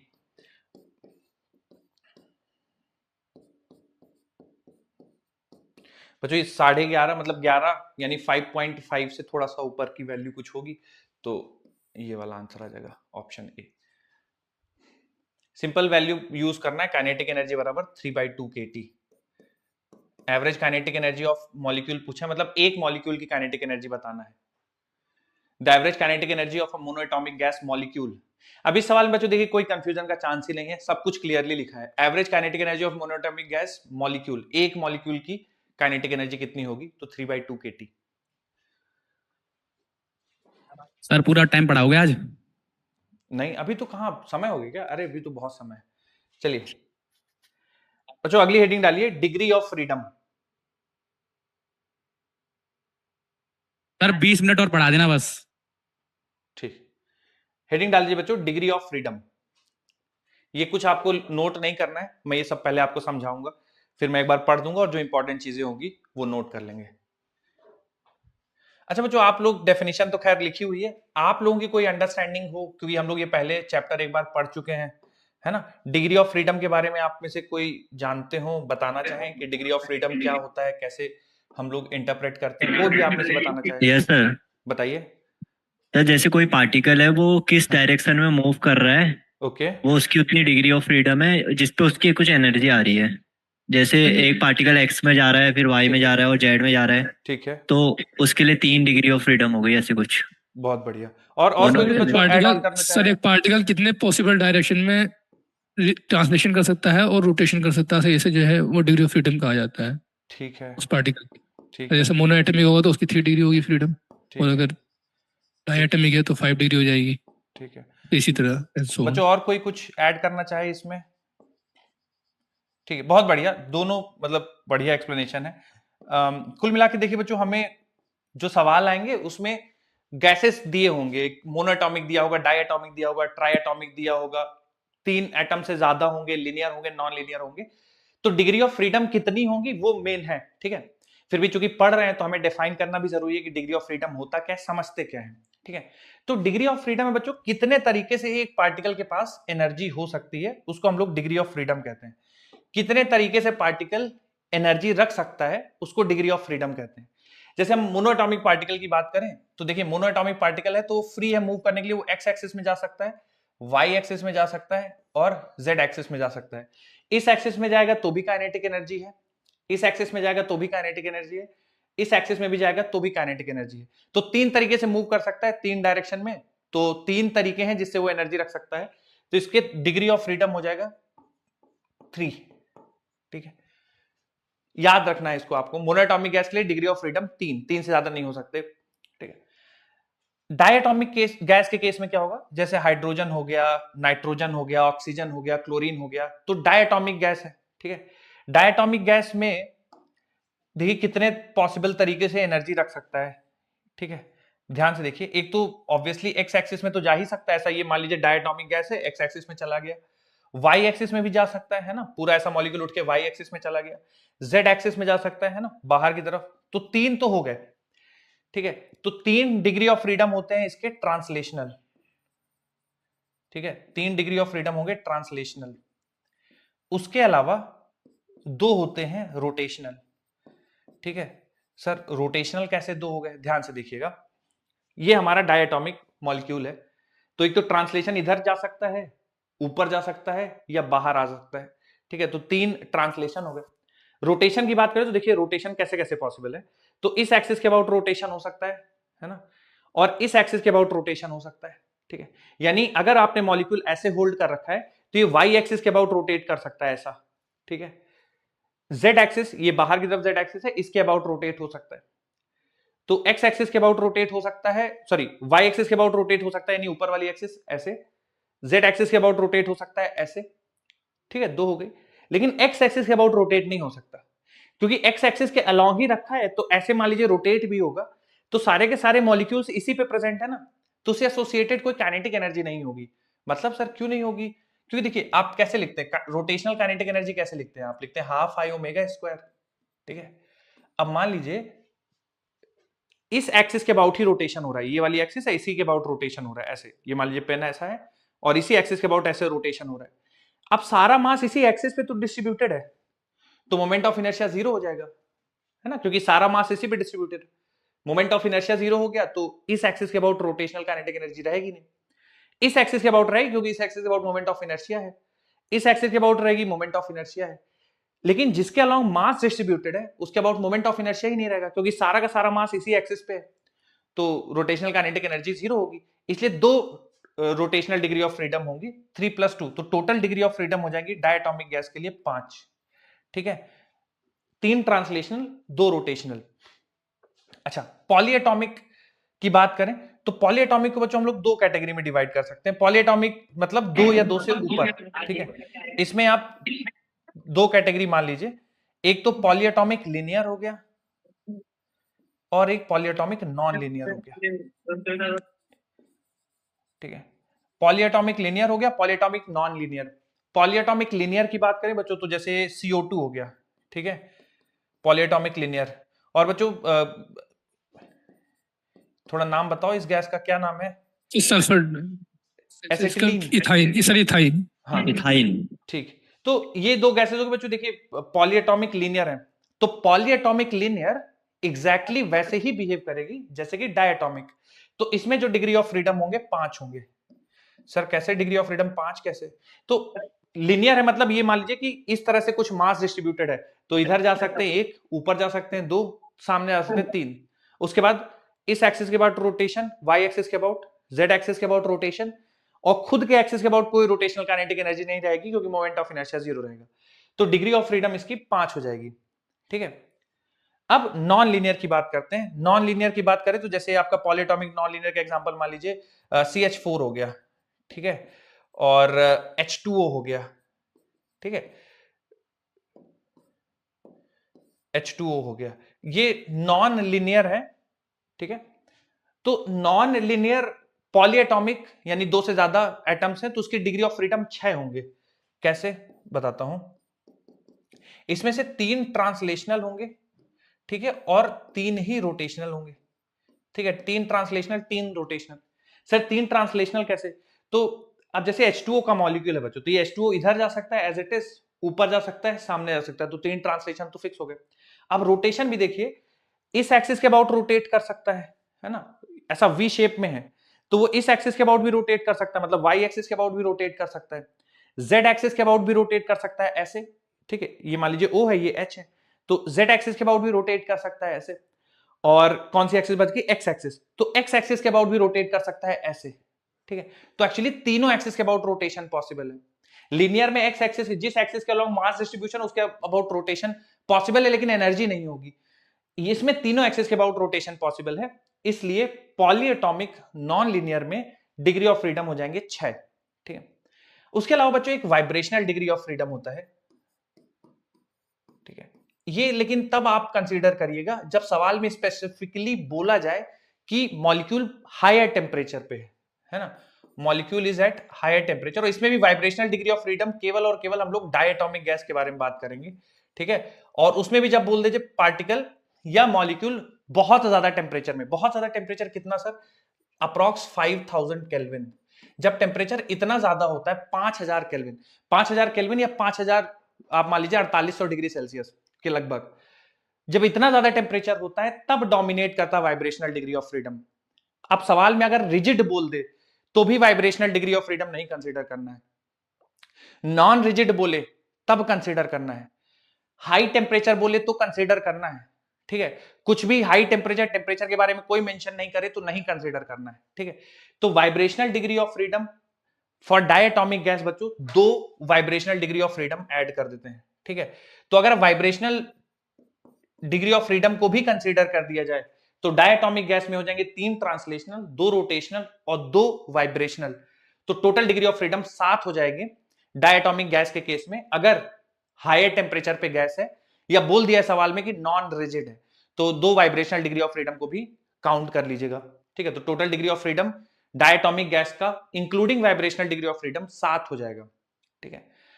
अब वाइब्रेशनल डिग्री ऑफ फ्रीडम देखिए बच्चों, ट्राइएटॉमिक में भी आता है, पॉलीएटॉमिक में भी आता है, लेकिन जितने ज्यादा मॉलिक्यूल्स होंगे उतनी vibrational degrees of freedom add होती जाएंगी, ठीक है। तो पॉलीएटॉमिक पे नहीं, बट डायटोमिक में हम लोग जरूर 2 डिग्री ऑफ फ्रीडम ऐड करते हैं। मोनोएटॉमिक में सर क्यों नहीं ऐड करते? देखिए मोनोएटॉमिक गैस में सेंस नहीं बनता ना, वाइब्रेशन का मतलब क्या है कि 2 चीजें ऐसे जुड़ी हुई हैं एक बॉन्ड से, एक ऐसे बॉन्ड से जुड़ी हुई हैं, ठीक है। अब टेम्परेचर आप ज्यादा कर देते हैं तो ये वाइब्रेट होना शुरू कर देते हैं मॉलिक्यूल्स, ऐसा ये भी वाइब्रेट होगा, ये भी वाइब्रेट होगा। तो 1 डिग्री ऑफ फ्रीडम इसका, आप ऐसा सोच लीजिए 1 डिग्री ऑफ फ्रीडम इसका, तो 2 degree of freedom diatomic gas के केस में वाइब्रेशन डिग्री ऑफ फ्रीडम 2 जुड़ जाते हैं। तो मैं थोड़ा सा इसके बारे में आपको जो कुछ समझाया है वो अभी मैं टैबलेटेड फॉर्म में लिख देता हूँ, थोड़ा सा मैं पढ़ देता हूँ डेफिनेशन क्या है। ये आप सब आपके नोट्स में मैं अभी लिखवाता हूँ, ठीक है, आपको परेशान नहीं होना, मैं एक बार पढ़ देता हूँ आपको। The number of independent ways in which a molecule or an atom can exhibit motion or have energy is called at its degree of freedom, ठीक है। तो बच्चों ये डिग्री ऑफ फ्रीडम की डेफिनेशन है कि कितने इंडिपेंडेंट तरीके से एक पार्टिकल के पास एनर्जी हो सकती है या कितने इंडिपेंडेंट तरीके से पार्टिकल मूव कर सकता है। The number of independent coordinates required to specify the dynamic state of a system is called as degree of freedom। तो ये बड़ी कॉम्प्लिकेटेड सी डेफिनेशन है, आप इसको ना लिखना चाहें तो मत लिखिए, मैं नहीं रिकमेंड करूंगा कि आप इसको लिखिए। ऊपर वाली बच्चों 2 लाइनें जरूर आप अपने नोट्स में लिखिएगा डिग्री ऑफ फ्रीडम की डेफिनेशन की फॉर्म में। The degree of freedom are of 3 types, translational degree of freedom, rotational degree of freedom, vibrational degree of freedom. Translational क्या है? There are maximum 3 degree of freedom corresponding to translational motion, मतलब कोई भी molecule हो जो translation जितने तरीके से कर सकता है उसका translational degree of freedom. The number of degree freedom in this case depends on the structure of molecule. जैसे लिनियर है तो 2 रोटेशनल डिग्री ऑफ फ्रीडम होंगे, नॉन लिनियर है तो 3 रोटेशनल डिग्री ऑफ फ्रीडम होंगे, ठीक है। Vibrational degree of freedom it is exhibited at higher temperature, तो मैंने टेम्परेचर आपको बता दिया 5000 केल्विन के आसपास। या तो सवाल में दिया हो ये रेंज या फिर सवाल में बोला गया कि मॉलिक्यूल एट हायर टेम्परेचर में है या डायटोमिक मॉलिक्यूल नॉन रिजिड है, ये सब सवाल में अगर ये टर्म्स यूज किए हैं तो ही आप vibrational degree of freedom use करिए, अदरवाइज आपको vibrational degree of freedom use करने की जरूरत नहीं है, ठीक है। तो मैं बच्चों मेन हेडिंग डाल लीजिए डिग्री ऑफ फ्रीडम, मैं लिखवा देता हूं आपको डेफिनेशन, लिखिए। सर ये पॉलीएटॉमिक में भी करेंगे वाइब्रेशनल का, लीनियर के केस में? लीनियर के केस में वाइब्रेशन नहीं कंसीडर करेंगे, मतलब मैं नहीं समझा आपकी बात, क्या बोल रहे हैं आप? मतलब जैसे आपने बताया कि वाइब्रेशन खाली इसमें सेकंड वाले में करेंगे डायटोमिक में, राइट। पर पॉलीएटॉमिक में जो पॉलीएटॉमिक लीनियर में वो नहीं डायटोमिक करेंगे, नहीं पूछेगा आपको पॉलीएटॉमिक का। लीनियर भी तो डायटोमिक है सर? लीनियर भी तो डायटोमिक है? नहीं, देखिए डायटोमिक का मतलब हो गया 2 मॉलिक्यूल, है ना, 2 मॉलिक्यूल एक बॉन्ड से जुड़े हैं। 2 से ज्यादा हो गया पॉलीएटॉमिक, जैसे CO2 हो गया या फिर H2O हो गया, तो उनके केस में वाइब्रेशन डिग्री ऑफ फ्रीडम नहीं कंसीडर करना क्योंकि बहुत वेरिएबल हो जाएंगे, सवाल में नहीं पूछेगा आपको। डायटोमिक के केस में vibrational degree of freedom consider करने के लिए बोल सकता है, तो उसमें याद कर लीजिएगा कि 2 vibrational degree of freedom add करते हैं जब डायटोमिक गैस होती है, ठीक है, केवल डायटोमिक के लिए। मोनोएटॉमिक के लिए वाइब्रेशन का कोई सेंस नहीं बनता क्योंकि अकेला मॉलिक्यूल है, वाइब्रेट होगा ही नहीं। क्लियर है? लिखिए, मैं थोड़ा सा डेफिनेशन क्लियर है। हाँ, डेफिनेशन में लिखवाता हूँ, लिखिए। नंबर ऑफ, बैक स्लाइड कर दीजिए ना। हाँ, मैं आपको वो बैक स्लाइड भी दिखा दूंगा, आप थोड़ा डेफिनेशन लिख लीजिए फिर मैं लिखवा देता हूँ। ठीक है, पहले ये लिखना है ना? हाँ, पहले ये लिखना है, मैं बोलता हूँ, लिखिए। number of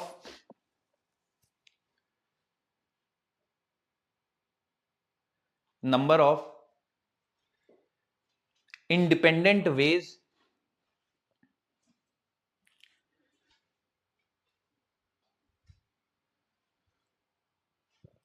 number of independent ways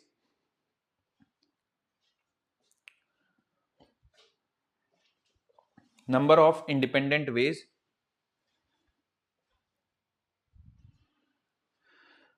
number of independent ways in which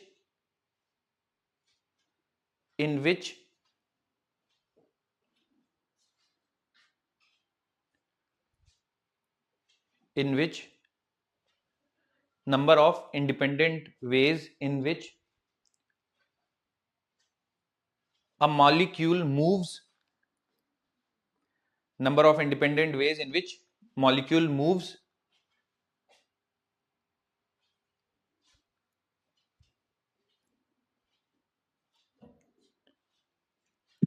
or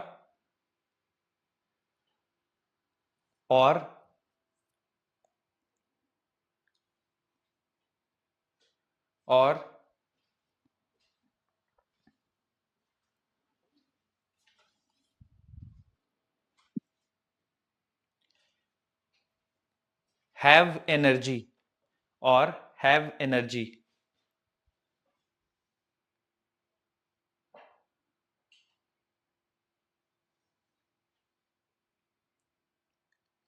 or have energy is called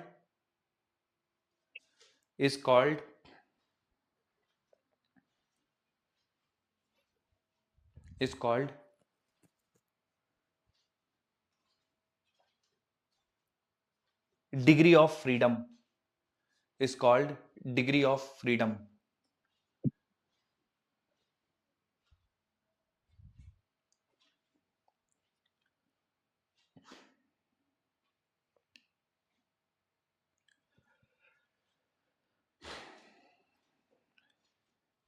बच्चों आगे लिख लीजिए.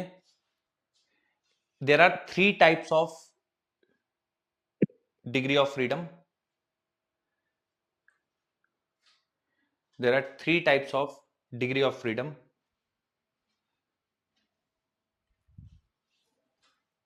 There are 3 types of degree of freedom.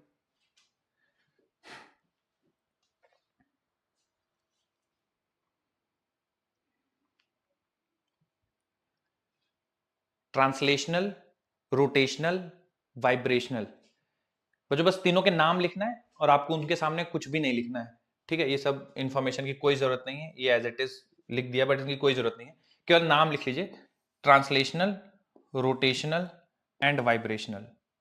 There are 3 types of degree of freedom: translational, rotational and vibrational.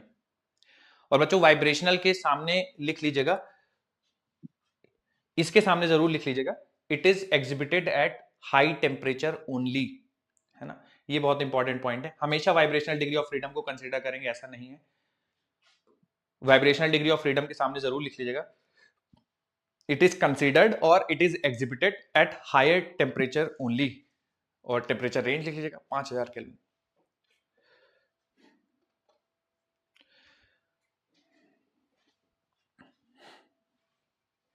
Done sir. Done sir. ठीक, अब ये note कर लीजिए, ये जो हम लोगों ने लिखा हुआ है. मोनोएटॉमिक के लिए डिग्री ऑफ फ्रीडम, डायटॉमिक के लिए डिग्री ऑफ फ्रीडम, पॉलीएटॉमिक के लिए degree of freedom. Sir slide back कर दीजिए. क्या रह गया बेटा आपका? स्लाइड बैक कर दो. बता दो आप. किसी का पॉइंट्स रह गए सर कुछ. हाँ हाँ, यस सर. अच्छा, क्या रह गया? डेफिनेशन रह गया है. Yes sir. Yes last. Sir. Vibrational वाला. यस. Yes sir. हाँ मैं बोल देता हूँ, लिखिए. वाइब्रेशनल डिग्री ऑफ फ्रीडम के सामने लिखिए, it is considered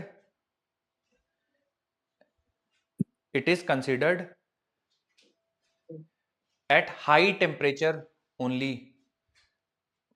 It is considered at high temperature only. और हाई टेम्परेचर का वैल्यू लिख लीजिए 5000 kelvin. It is considered at high temperature only. और टेम्परेचर का रेंज लिख लीजिए 5000 केल्विन. Okay sir. उसके बाद ये आपको पूरा लिखना है बच्चों, मोनोएटॉमिक, डायटॉमिक, पॉलीएटॉमिक। पॉलीएटॉमिक में 2 कैटेगरी बना लीजिएगा, linear, non linear.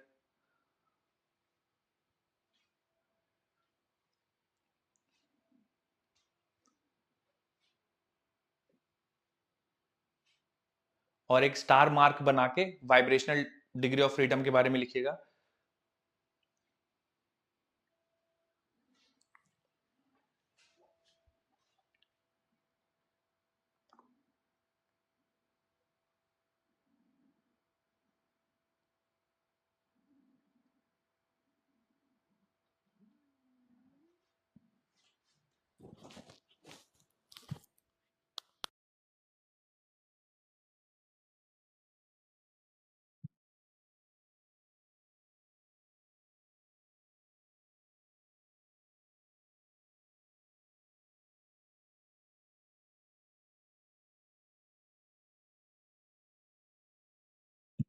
Done, sir.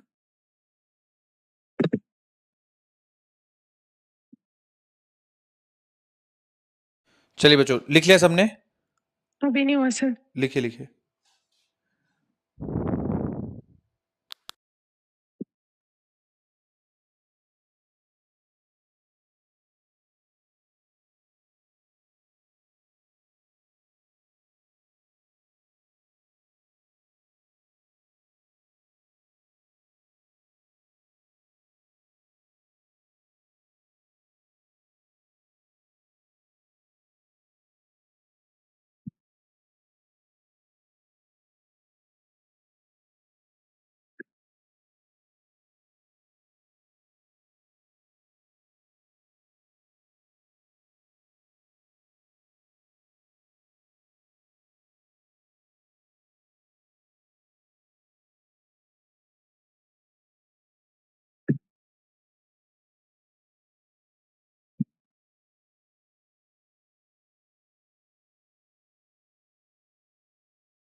हो गया सर।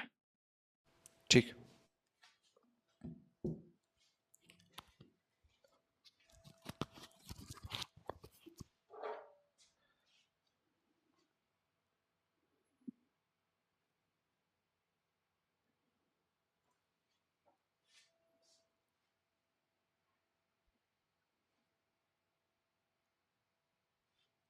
Done sir.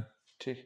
अब बच्चों ये जो मैंने अभी आपको समझाया वही इसको चार्टेड फॉर्म, तो मोनोएटॉमिक जैसे आर्गन, नियॉन, आइडियल गैसेस, ठीक है, उनका 3 ट्रांसलेशनल होगा और टोटल 3 होगा, ठीक है, कोई रोटेशनल डिग्री ऑफ फ्रीडम। अच्छा, आइडियल गैस मतलब मोनोएटॉमिक गैसेस की बात कर रहे हैं, ठीक है, मोनोएटॉमिक गैसेस जो सिंगल मॉलिक्यूल होगा उनके 3 डिग्री ऑफ फ्रीडम होंगे। Diatomic, oxygen, chlorine, nitrogen, 3 translational, 2 rotational, total degree of freedom 5। Triatomic linear जैसे CO2, C2, H2, ये बिल्कुल डायटॉमिक की तरह बिहेव करेंगे, 3, 2, 5 है ना टोटल, ठीक है। ट्राइएटॉमिक नॉन लिनियर या पॉलीएटॉमिक जैसे H2O, NH3, CH4, 3 translational, 3 rotational और सर स्लाइड बैक कर देना। हाँ यही भाई, यही लिखा हुआ है, मैं फिर भी बैक कर दूंगा, थोड़ा समझाने दो। 3 translational, 3 rotational, total 6 degree of freedom होगी अगर पॉलीएटॉमिक नॉन लिनियर है तो, ठीक है। बस इसमें तो वाइब्रेशन का पहले थोड़ा सा आप ऐड कर लीजिएगा लास्ट में कि डायटॉमिक गैस के लिए 2 degree of freedom at higher temperature add कर देते हैं डायटॉमिक गैस के लिए, बस। सर ये वाला हो गया तो नेक्स्ट स्लाइड लिखना होगा। नहीं नहीं नहीं नहीं, बस इतना लिख लीजिए, बाकी अगली स्लाइड लिखने की कोई जरूरत नहीं। ठीक है सर। सर गाना सुना दीजिए अब। हाँ सर हाँ अब बस बिल्कुल। करिए। रुक जाइए थोड़ा सा, बस इसको 1-2 सवाल कर लेते हैं इस पे फिर। सर लिख लिया, क्वेश्चन करा दीजिए। हाँ हाँ।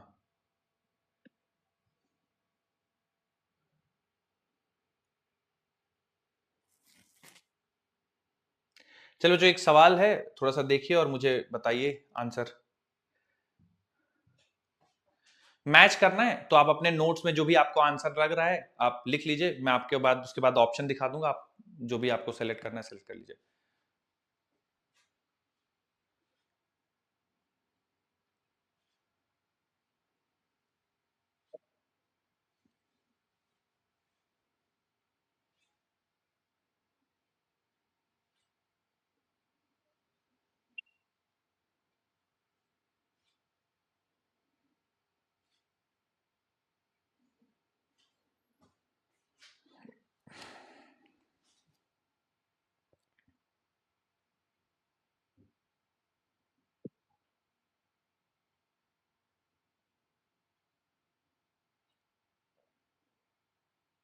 Done sir. ठीक है।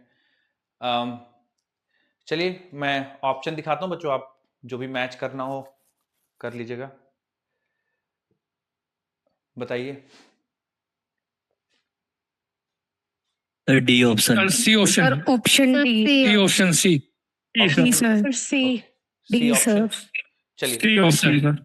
ठीक है बच्चों, डी देखिए फोर इसमें क्या? से ए को पहले फोर्थ से मैच किया या तो ए को वन से मैच किया होगा, तो चेक करते हैं ए को किससे मैच करना चाहिए, फोर्थ से या वन से। तो नॉन रिजिड वन से डायटोमिक गैस, सर।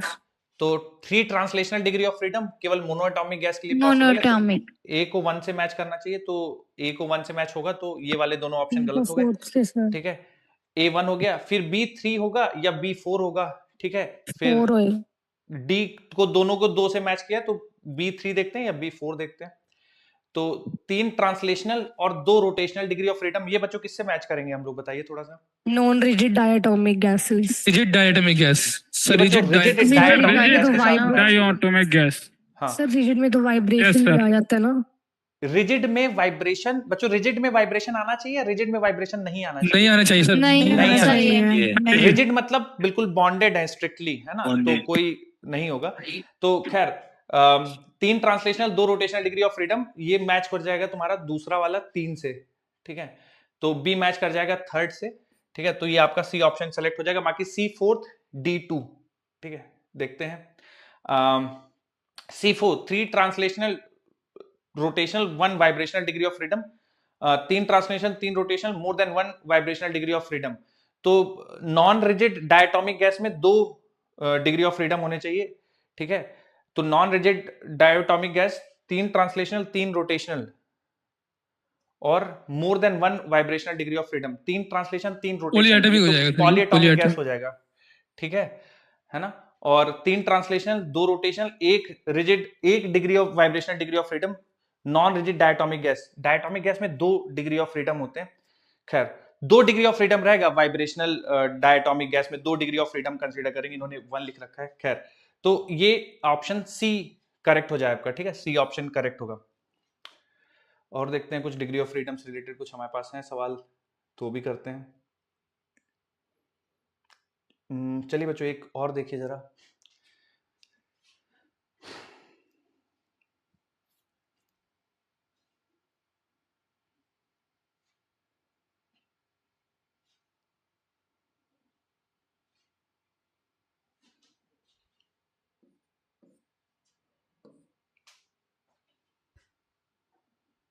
सो ऑप्शन डी। ओके,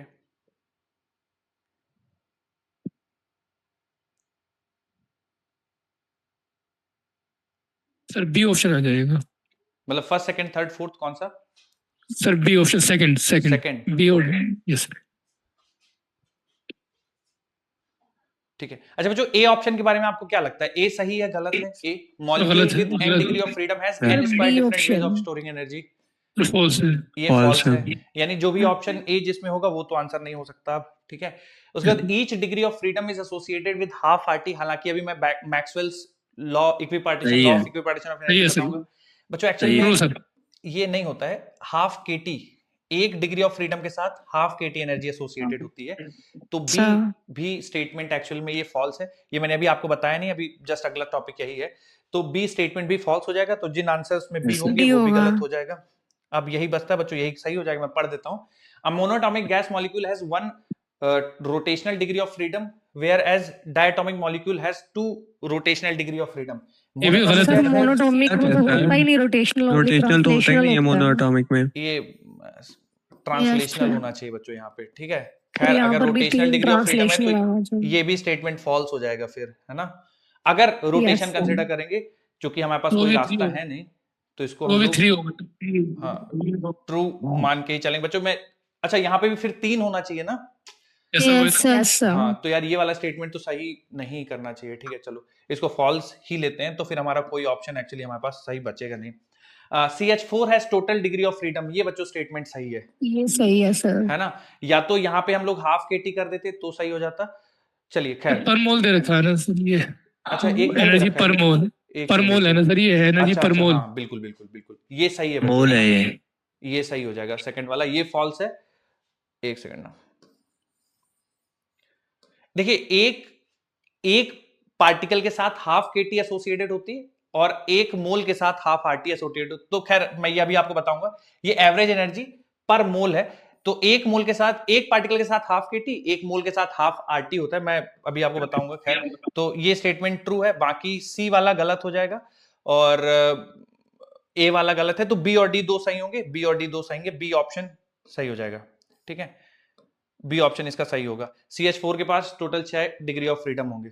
ठीक है, चलिए अगली हेडिंग डालिए, law of equipartition of energy. Sir आज के लिए इतना ही। सर आज गाना सुना दीजिए, मतलब गाना सुना टाइम भी हो ही गया। नहीं कहाँ सर, टाइम हो गया? करा दो सर, ये करा होने दो, ही वाला है, सिर्फ ये करा दो सर पहले। 10 मिनट तो बाकी है। चलिए अरे दीदी 25 बस मिनट ये है। बस ये लास्ट है, उसके बाद डन, उसके बाद कुछ नहीं करेंगे। दो काफी है लाइनें इतना तो। गाना गाना हाँ, गाना फिर बहुत सारा हो आप लोग जाएगा। सुनाइएगा। बस ये लास्ट है बच्चों, नहीं तो फिर इसके बाद फिर ये पूरा बस एक तो दो 10 मिनट मिनट हार्डली। तो बचे हैं। Law of equipartition of energy, बस इसको समझते हैं फिर बस डन। तो बोला गया बच्चों, जो total kinetic energy of gas molecule is equally distributed among all degree of freedom and energy associated with each degree of freedom is half kT. मैं थोड़ा सा इसको समझाता हूं आपको क्या कहना चाह रहा है स्टेटमेंट, और फिर हम लोग नोट करेंगे। देखिए बच्चों, हम लोगों ने जब डिग्री ऑफ फ्रीडम्स पढ़ी है अभी, तो पढ़ा है डिग्री ऑफ फ्रीडम होती है 3। किसके लिए? मोनोएटॉमिक गैसेस के लिए। जितनी भी मोनोएटॉमिक गैसेस होंगी उनके लिए डिग्री ऑफ फ्रीडम 3 होंगे। तो मान लीजिए कंटेनर है, ठीक है, तो उसमें मोनोएटॉमिक गैस है, कोई भी आर्गन, हीलियम, नियॉन टाइप की कोई गैस है, इसके पास 3 डिग्री ऑफ फ्रीडम है। अभी हम लोग डेरिवेशन करते आ रहे थे, तो उसमें काइनेटिक एनर्जी जो मैंने आपको बताई थी, वो बताई थी कि एक पार्टिकल के लिए जो काइनेटिक एनर्जी होगी वो 3/2 kT होगी। ठीक है, एक पार्टिकल के लिए, एक मोल के लिए नहीं है, ये एक पार्टिकल के लिए काइनेटिक एनर्जी है 3/2 kT। ठीक है, और डिग्री ऑफ फ्रीडम है 3। ठीक है, मोनोएटॉमिक गैस के पास 3 डिग्री ऑफ फ्रीडम है और एक पार्टिकल के पास 3/2 kT एनर्जी है। यानी एक डिग्री ऑफ फ्रीडम के साथ जो एसोसिएटेड एनर्जी होगी, energy associated with each degree of freedom, वो होगी 1/2 kT। तो जितनी डिग्री ऑफ फ्रीडम होंगी उसमें आप हाफ kT से मल्टीप्लाई कर दीजिएगा, तो आपको एक पार्टिकल की उतनी एनर्जी आ जाएगी। ठीक है, जैसे कि हाइड्रोजन की बात करें, तो हाइड्रोजन के पास टोटल 2 एटम्स है, मतलब तो डिग्री ऑफ फ्रीडम हो गई इसके पास 5। ठीक है, तो हाइड्रोजन के पास काइनेटिक एनर्जी, एक पार्टिकल के पास हाइड्रोजन की कितनी काइनेटिक एनर्जी हो जाएगी? अगर 5 डिग्री ऑफ फ्रीडम है, एक के साथ हाफ kT एसोसिएटेड है, 5/2 kBT 5/2 kT हो जाएगा। ठीक है, बोल्ट्जमैन कांस्टेंट इनटू T, तो 5/2 kT हो जाएगा हाइड्रोजन के साथ एसोसिएटेड, है ना। हाफ kT एक degree of freedom, 5 degree of freedom है, तो 5/2 kT। अच्छा, अगर मैं CH4 का एग्जांपल ले लेता हूं, मीथेन का, तो बच्चों इसमें मीथेन में डिग्री ऑफ फ्रीडम कितनी हो जाएंगी? 3 kT सर, 6 होती, 6 हो जाएंगी। ठीक है, तो इसके पास जो काइनेटिक एनर्जी एसोसिएटेड हो जाएगी वो हो जाएगी 6/2 kT। तो Maxwell's law of equipartition energy कहता है कि हर डिग्री ऑफ फ्रीडम में एनर्जी इक्वली डिस्ट्रीब्यूटेड है। तो जितने नंबर ऑफ वेज होंगे एनर्जी रखने के, उसमें जितने में सब जितने भी डिग्री ऑफ फ्रीडम है इक्वली एनर्जी डिस्ट्रीब्यूटेड है, और हर एक डिग्री ऑफ फ्रीडम के साथ हाफ kT एनर्जी है। तो जितनी डिग्री ऑफ फ्रीडम होगी उसको उतने टाइम्स हाफ kT कर दीजिएगा, तो total kinetic energy of each particle आ जाएगा। थोड़ा सा लिख लेते हैं बच्चों इसको, हेडिंग डालिए पूरा, Maxwell's law of equipartition of energy.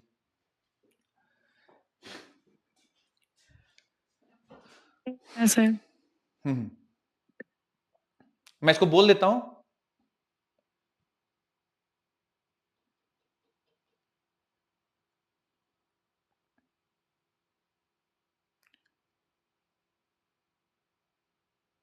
लिखिए, energy is equally distributed, energy is equally distributed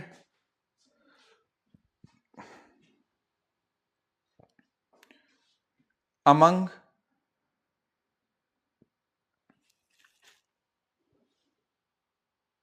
degree of freedom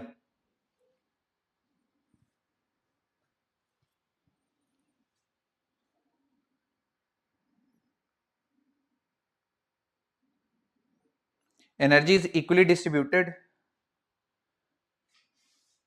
among degree of freedom, comma करके लिखिए, energy associated with each degree of freedom is half kT. Energy associated with each degree of freedom is half kT. और k को बच्चों लिख लीजिएगा, specially Boltzmann constant. T सब पता ही आपको, केल्विन में टेम्परेचर है।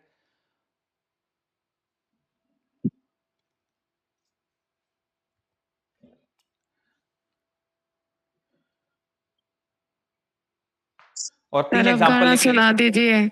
गाना तुम लोग सुनाओगे ना यार, मुझसे ही सुनोगे हर बार। नहीं सर हमें नहीं आता, आप सुना दीजिए। यस सर, आपकी आवाज अच्छी है। आपकी आवाज अच्छी है इसलिए।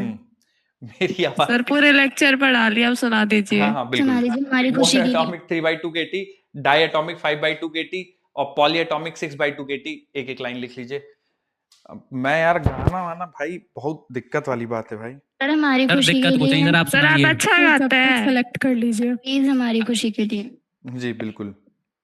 आप लोग कुछ यार शायरी वायरी सुना दो तुम लोग। सुना दीजिए सर, मेरा दोस्त गाना सर दोनों सर पहले आप। सर उस दिन वाला ही गा दो, टीचर्स डे वाला। सर आप सुनाइए, फिर हम सुनाएंगे।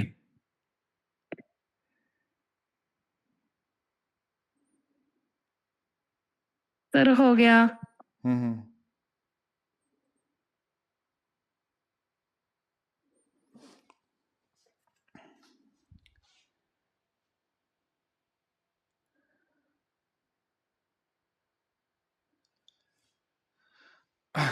अब बच्चों अगली क्लास में मिलेंगे तो इस पे, हाँ बोलिए। सर हो गया, सुना दीजिए अब। हाँ इसके दर्द भरा गीत। अब तो सर सुना दीजिए। हाँ, यार ये गाना वाना यार बहुत मुश्किल काम है भाई। प्लीज सर आप बहुत अच्छा गाते हो। कोई स्टोरी सुना दीजिए सर। सुना दो आप। सुना दीजिए गाना। लाइफ स्टोरी सर आपकी आवाज अच्छी है, सुना दीजिए। Sir it's a humble request please sir. Yes sir. अरे भाई हम्बल रिक्वेस्ट तो ठीक है, अब कोई आदमी का फोटे ही नहीं है गाना वाना। सर एक अच्छा गाते हो। टीचर्स डे में भी आपने अच्छा गाया था। चलिए मैं ठीक है सुनाता हूँ 2 लाइनें। पूरा सुनाना, लेकिन पूरा नहीं, तुम लोग ऐसा मत करो यार, 2-3 लाइनें। उस दिन आपने आधा सुनाया था। ठीक है। अच्छा प्रांजल जिद कर रहा है। चलिए मैं गा देता हूँ आपके लिए। मोटिवेशनल स्टोरी सुना दीजिए सर। कौन सी story? No sir, motivational story. Motivational song yes sir, Punjabi song सुना दो। सर पंजाबी सॉन्ग फिर शायरी। पंजाबी सॉन्ग। सर हरियाणवी। बहुत फेम भी सुना नहीं दो सर, सर। फेम पंजाबी। भी हिंदी ही कमजोर है भाई। अरे सर भोजपुरी। हरियाणवी सॉन्ग ही सुना दो। सर फेम भी सर इंग्लिश में। सर सुना दो। रस्सी की हाल है सर भोजपुरी सुना दीजिए। मेरी राशियां में। सर आप नॉर्मल गाइए। कुछ किसी लड़की को गाना तो सुना दो। ना सुना जाए यार, बात अरे सुना दी। सर सुना दीजिए। सर पंजाबी सुना दो। लड़कियों को गाना तो सुना दो। Yes sir Punjabi. Sir 10 minute बचे हैं सर। सर टाइम हो गया, जल्दी सुना दो। जल्दी। चलो मैं एक तो चलिए ठीक है, मैं कोशिश करता हूँ, ठीक है।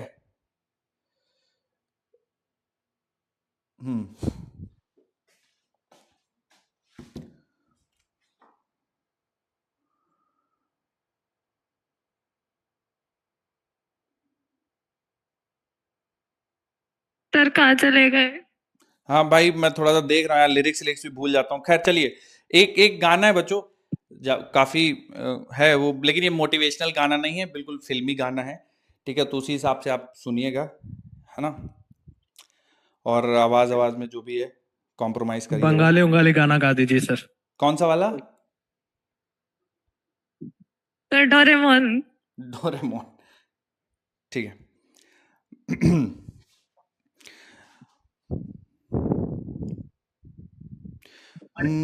मैंने तो धीरे से नींदों के धागों से बांधा है ख्वाबों को तेरे।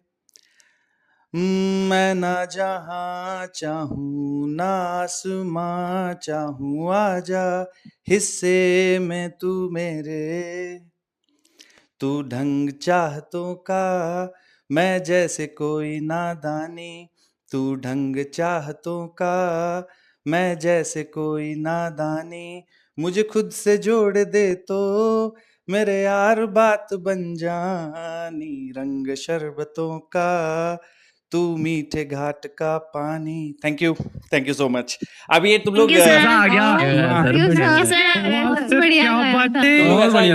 टॉर्चर नहीं किया करो, खैर गाना वाना वाला सर ये बहुत मुश्किल होता है। सर खैर आप बहुत अच्छा गाते हो। Thank you that so was much, really good sir, that was really मंजुल का वाला गाना धन्यवाद। मैं अभी इंडियन आइडल का ऑडिशन दूंगा।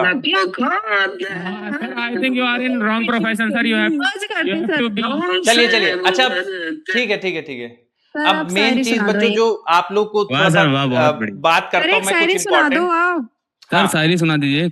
शायरी भाई बहुत क्रिएटिव काम है, मुझे ऐसा लगता है बहुत मुझे नहीं आती। आप लोगों में से अगर कुछ कहना चाहते हैं दो शब्द तो कह दीजिए। हाँ सुनाइए। हाँ सुनाइए, लेकिन हाँ कहिए कौन कहना चाह रहा है भाई? मैं। हाँ बोलिए। गांव से गुजरते हैं। अरे क्लासिकल सिंगर भी है क्या? भाई वाह सिर्फ इतना है। वाह सर वाह, वो गुड यार, गुड, बहुत आगे जाओगे यार तुम। खैर तो बच्चों एक ऑन सीरियस नोट आप लोगों, चलिए ठीक है, सेलिब्रेशन ये गाना वाना चलता रहेगा। अरे एक शायरी सुना दे। हाँ सुनाइए बिल्कुल सुनाइए। सर सुना रहे हो, सुनिए। हाँ सुनाइए, आवाज नहीं आ रही। हाँ सर आप सुना रहेंगे। Hello sir. हाँ बोलिए। सर आवाज जा रही है ना? आ रही सुनाइए। सर सुना रहे हैं। हाँ बिल्कुल। नजर को नजर की नजर ना लगे, ओके। नजर को नजर की नजर ना लगे, कोई अच्छा भी इस कदर ना लगे। ओके। मैंने देखा तुझे उस नजर से जिस नजर से तुझे नजर ना लगे। क्या बात है, बहुत बढ़िया। ये आपने खुद से लिखी है? मान गए दीदी, मान नहीं सर। अच्छा आप में से कोई है बच्चों जो ऐसा ओरिजिनल कुछ लिखता हो, कुछ लिखते हैं या मतलब आप लोग पढ़ते हैं? खैर सर मुरादाबाद पाठशाला में है। अच्छा है हमारी क्लास से सर जतिन में भी है सर। नवाजिश हैं। अरे वाह। सर मेरी फ्रेंड भी दिखती है। सूरज भैया को कह दो गाना सुना रहे सर। हाँ मैं सुना रहा हूँ सर सूरज भैया को बोलो गाना सुनाए। सूरज भैया आए हैं? सूरज आए होते तो जरूर बात करते, वो आए नहीं है शायद, कभी आते हैं क्लास में। Hello sir. हाँ तो मैं सुनाऊं एक शायरी? हाँ सुनाइए।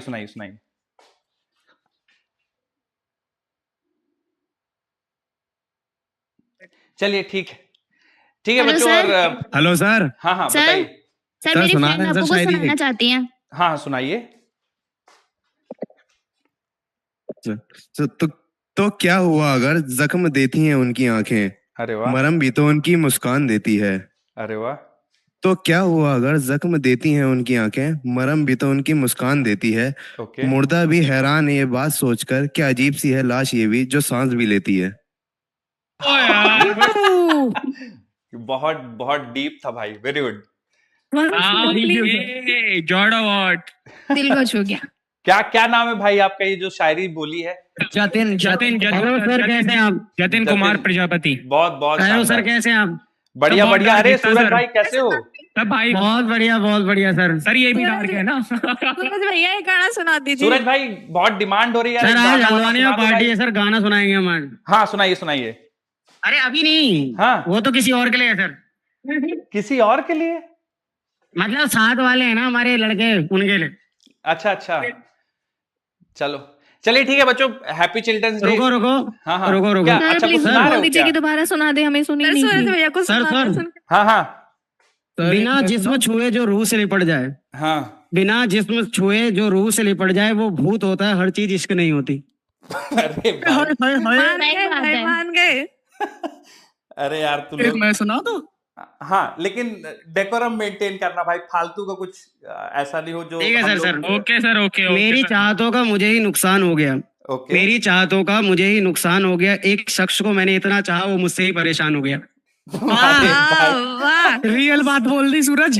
मौज कर ब्रो, आज मोमेंट हो गया ये तो। हाँ चलो सर एक और आ रही है। सर एक मैं सुना पता नहीं वो लड़की कहाँ पर है, जब उसके बारे में सोचता हूँ तो दो लाइनें याद आ जाती है। एक पल में एक सदी का मजा हमसे पूछिए, दूजे पल में जिंदगी की सजा हमसे पूछिए, भूले हैं रफ्ता रफ्ता उन्हें मुद्दतों में हम, किस्तों में खुदकुशी की सजा हमसे पूछिए, आगाज आशिकी का मजा हमसे लीजिए और आगाज आशिकी की सजा हमको पूछिए। ये सूरज भाई ये लिखते हैं, वो लड़की कौन है? सूरज भाई ये लिखते हैं आप या मतलब कहीं से देख के बता रहे हैं? नहीं, थोड़ी बहुत चुनाई होगी ये सर। सर एक और सुनाऊं मैं?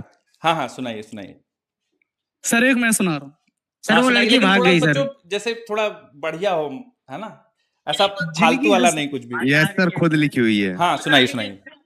जिनकी हसरत सर वो लड़की भाग गई, कभी प्यार ना मिला, जिनकी हसरत थी उनका कभी प्यार ना मिला, बरसों किया इंतजार पर उनका साथ ना मिला, बड़े अजीब खेल होते हैं ये मोहब्बत के भी, उसको हम ना मिले और हमें वो ना मिला। तुम लोग इतने छोटे छोटे इतनी दर्द भरी शायरी कहाँ से ला रहे हो? चलो ठीक है सर, खुद से लिखते हैं ऐसी शायरियां। लेकिन इतना खतरनाक इस एज में मतलब तुम लोग को दर्द हो गया है कि तुम लोग, लेकिन ठीक है, अच्छा है, चलिए। सर आप इमोशनल हो गए। सर मेरा शिवम आज दोस्त जो उस दिन जिसका बर्थडे था ना, वो फेयर एंड लवली लगा के आया, प्यार की उम्र नहीं होती सर। ठीक, नहीं बढ़िया है। अच्छा सर चमक रहा है, कैमोफ्लेज हो गया है सर आज। हाँ बहुत बढ़िया। और बस लास्ट बच्चों एक थोड़ा सा मेरे एंड से, आप आज आप लोग के लिए बहुत स्पेशल डे, मैं हमेशा सेलिब्रेट होना चाहिए चिल्ड्रंस डे, लेकिन ठीक है आज ही के दिन 14 नवंबर को हम लोग सेलिब्रेट करते हैं। एक चीज ध्यान रखिएगा बच्चों कि ये जो कंपटीशन वाला फेज है ना, तो कई बार आप बहुत ज्यादा स्ट्रेस हो जाते हैं, बहुत ज्यादा परेशान हो जाते हैं, तो इसमें मतलब बहुत ज्यादा आप लोग स्ट्रेस या लोड लेने की जरूरत नहीं है। आप में से सभी जो भी मेहनत कर रहे हैं ऑलरेडी बहुत बढ़िया होगा। जब आप एंड ऑफ द मतलब जब आप आगे जाके कुछ सालों बाद अपनी जर्नी देखेंगे, बहुत बढ़िया होगा। बस ढेर सारी मेहनत करते रहिए और किसी भी चीज से लेके खुद को जज मत करिए। आप में से हर बच्चा बहुत ही स्पेशल, बहुत ही मतलब ऑसम है, ठीक है। अपने आप को जज मत करिएगा नंबर के आधार पे या किसी और चीज के आधार पे, ठीक है। तो बस यही है, कई बार जिनके नंबर ज्यादा आते हैं उनको ज्यादा अटेंशन मिलती है, लोग अप्रिशिएट करते हैं। उसका कारण ये है, मैं भी बहुत बार अप्रिशिएट करता हूँ जो अच्छा टेस्ट में करते हैं, क्योंकि ये कॉम्पिटिशन एकेडमिक्स का है, ठीक है। बाकी अगर सिंगिंग या डांसिंग का होता तो जो बच्चे डांस या सिंग अच्छा करते हैं हम लोग उनको अप्रिशिएट करते। तो ऐसा नहीं है, नंबर कम ज्यादा और एकेडमिक्स में अच्छा करना ना करना बहुत अलग चीजें हैं, उसे आप खुद को जज मत करिए। आप सब बेस्ट हैं, कॉन्फिडेंस में रहा करिए, हमेशा कॉन्फिडेंट रहिए। सर एक गाना सुनाना चाह रही है सर हमारी क्लास में। चलिए मेरी क्लास है अब इसके बाद। Thank you so much. Sir सुनो सर, मुझसे कब मिलने आओगे आप? किससे? मुझसे। तुमसे मिलने? क्यों? आप कह नहीं रहे थे एक बार हल्द्वानी में मिलने आऊंगा? हाँ मैं जब भी आऊंगा तो बिल्कुल सूरज भाई मिलूंगा यार तुमसे, आऊंगा मैं पाठशाला सेंटर, ठीक है।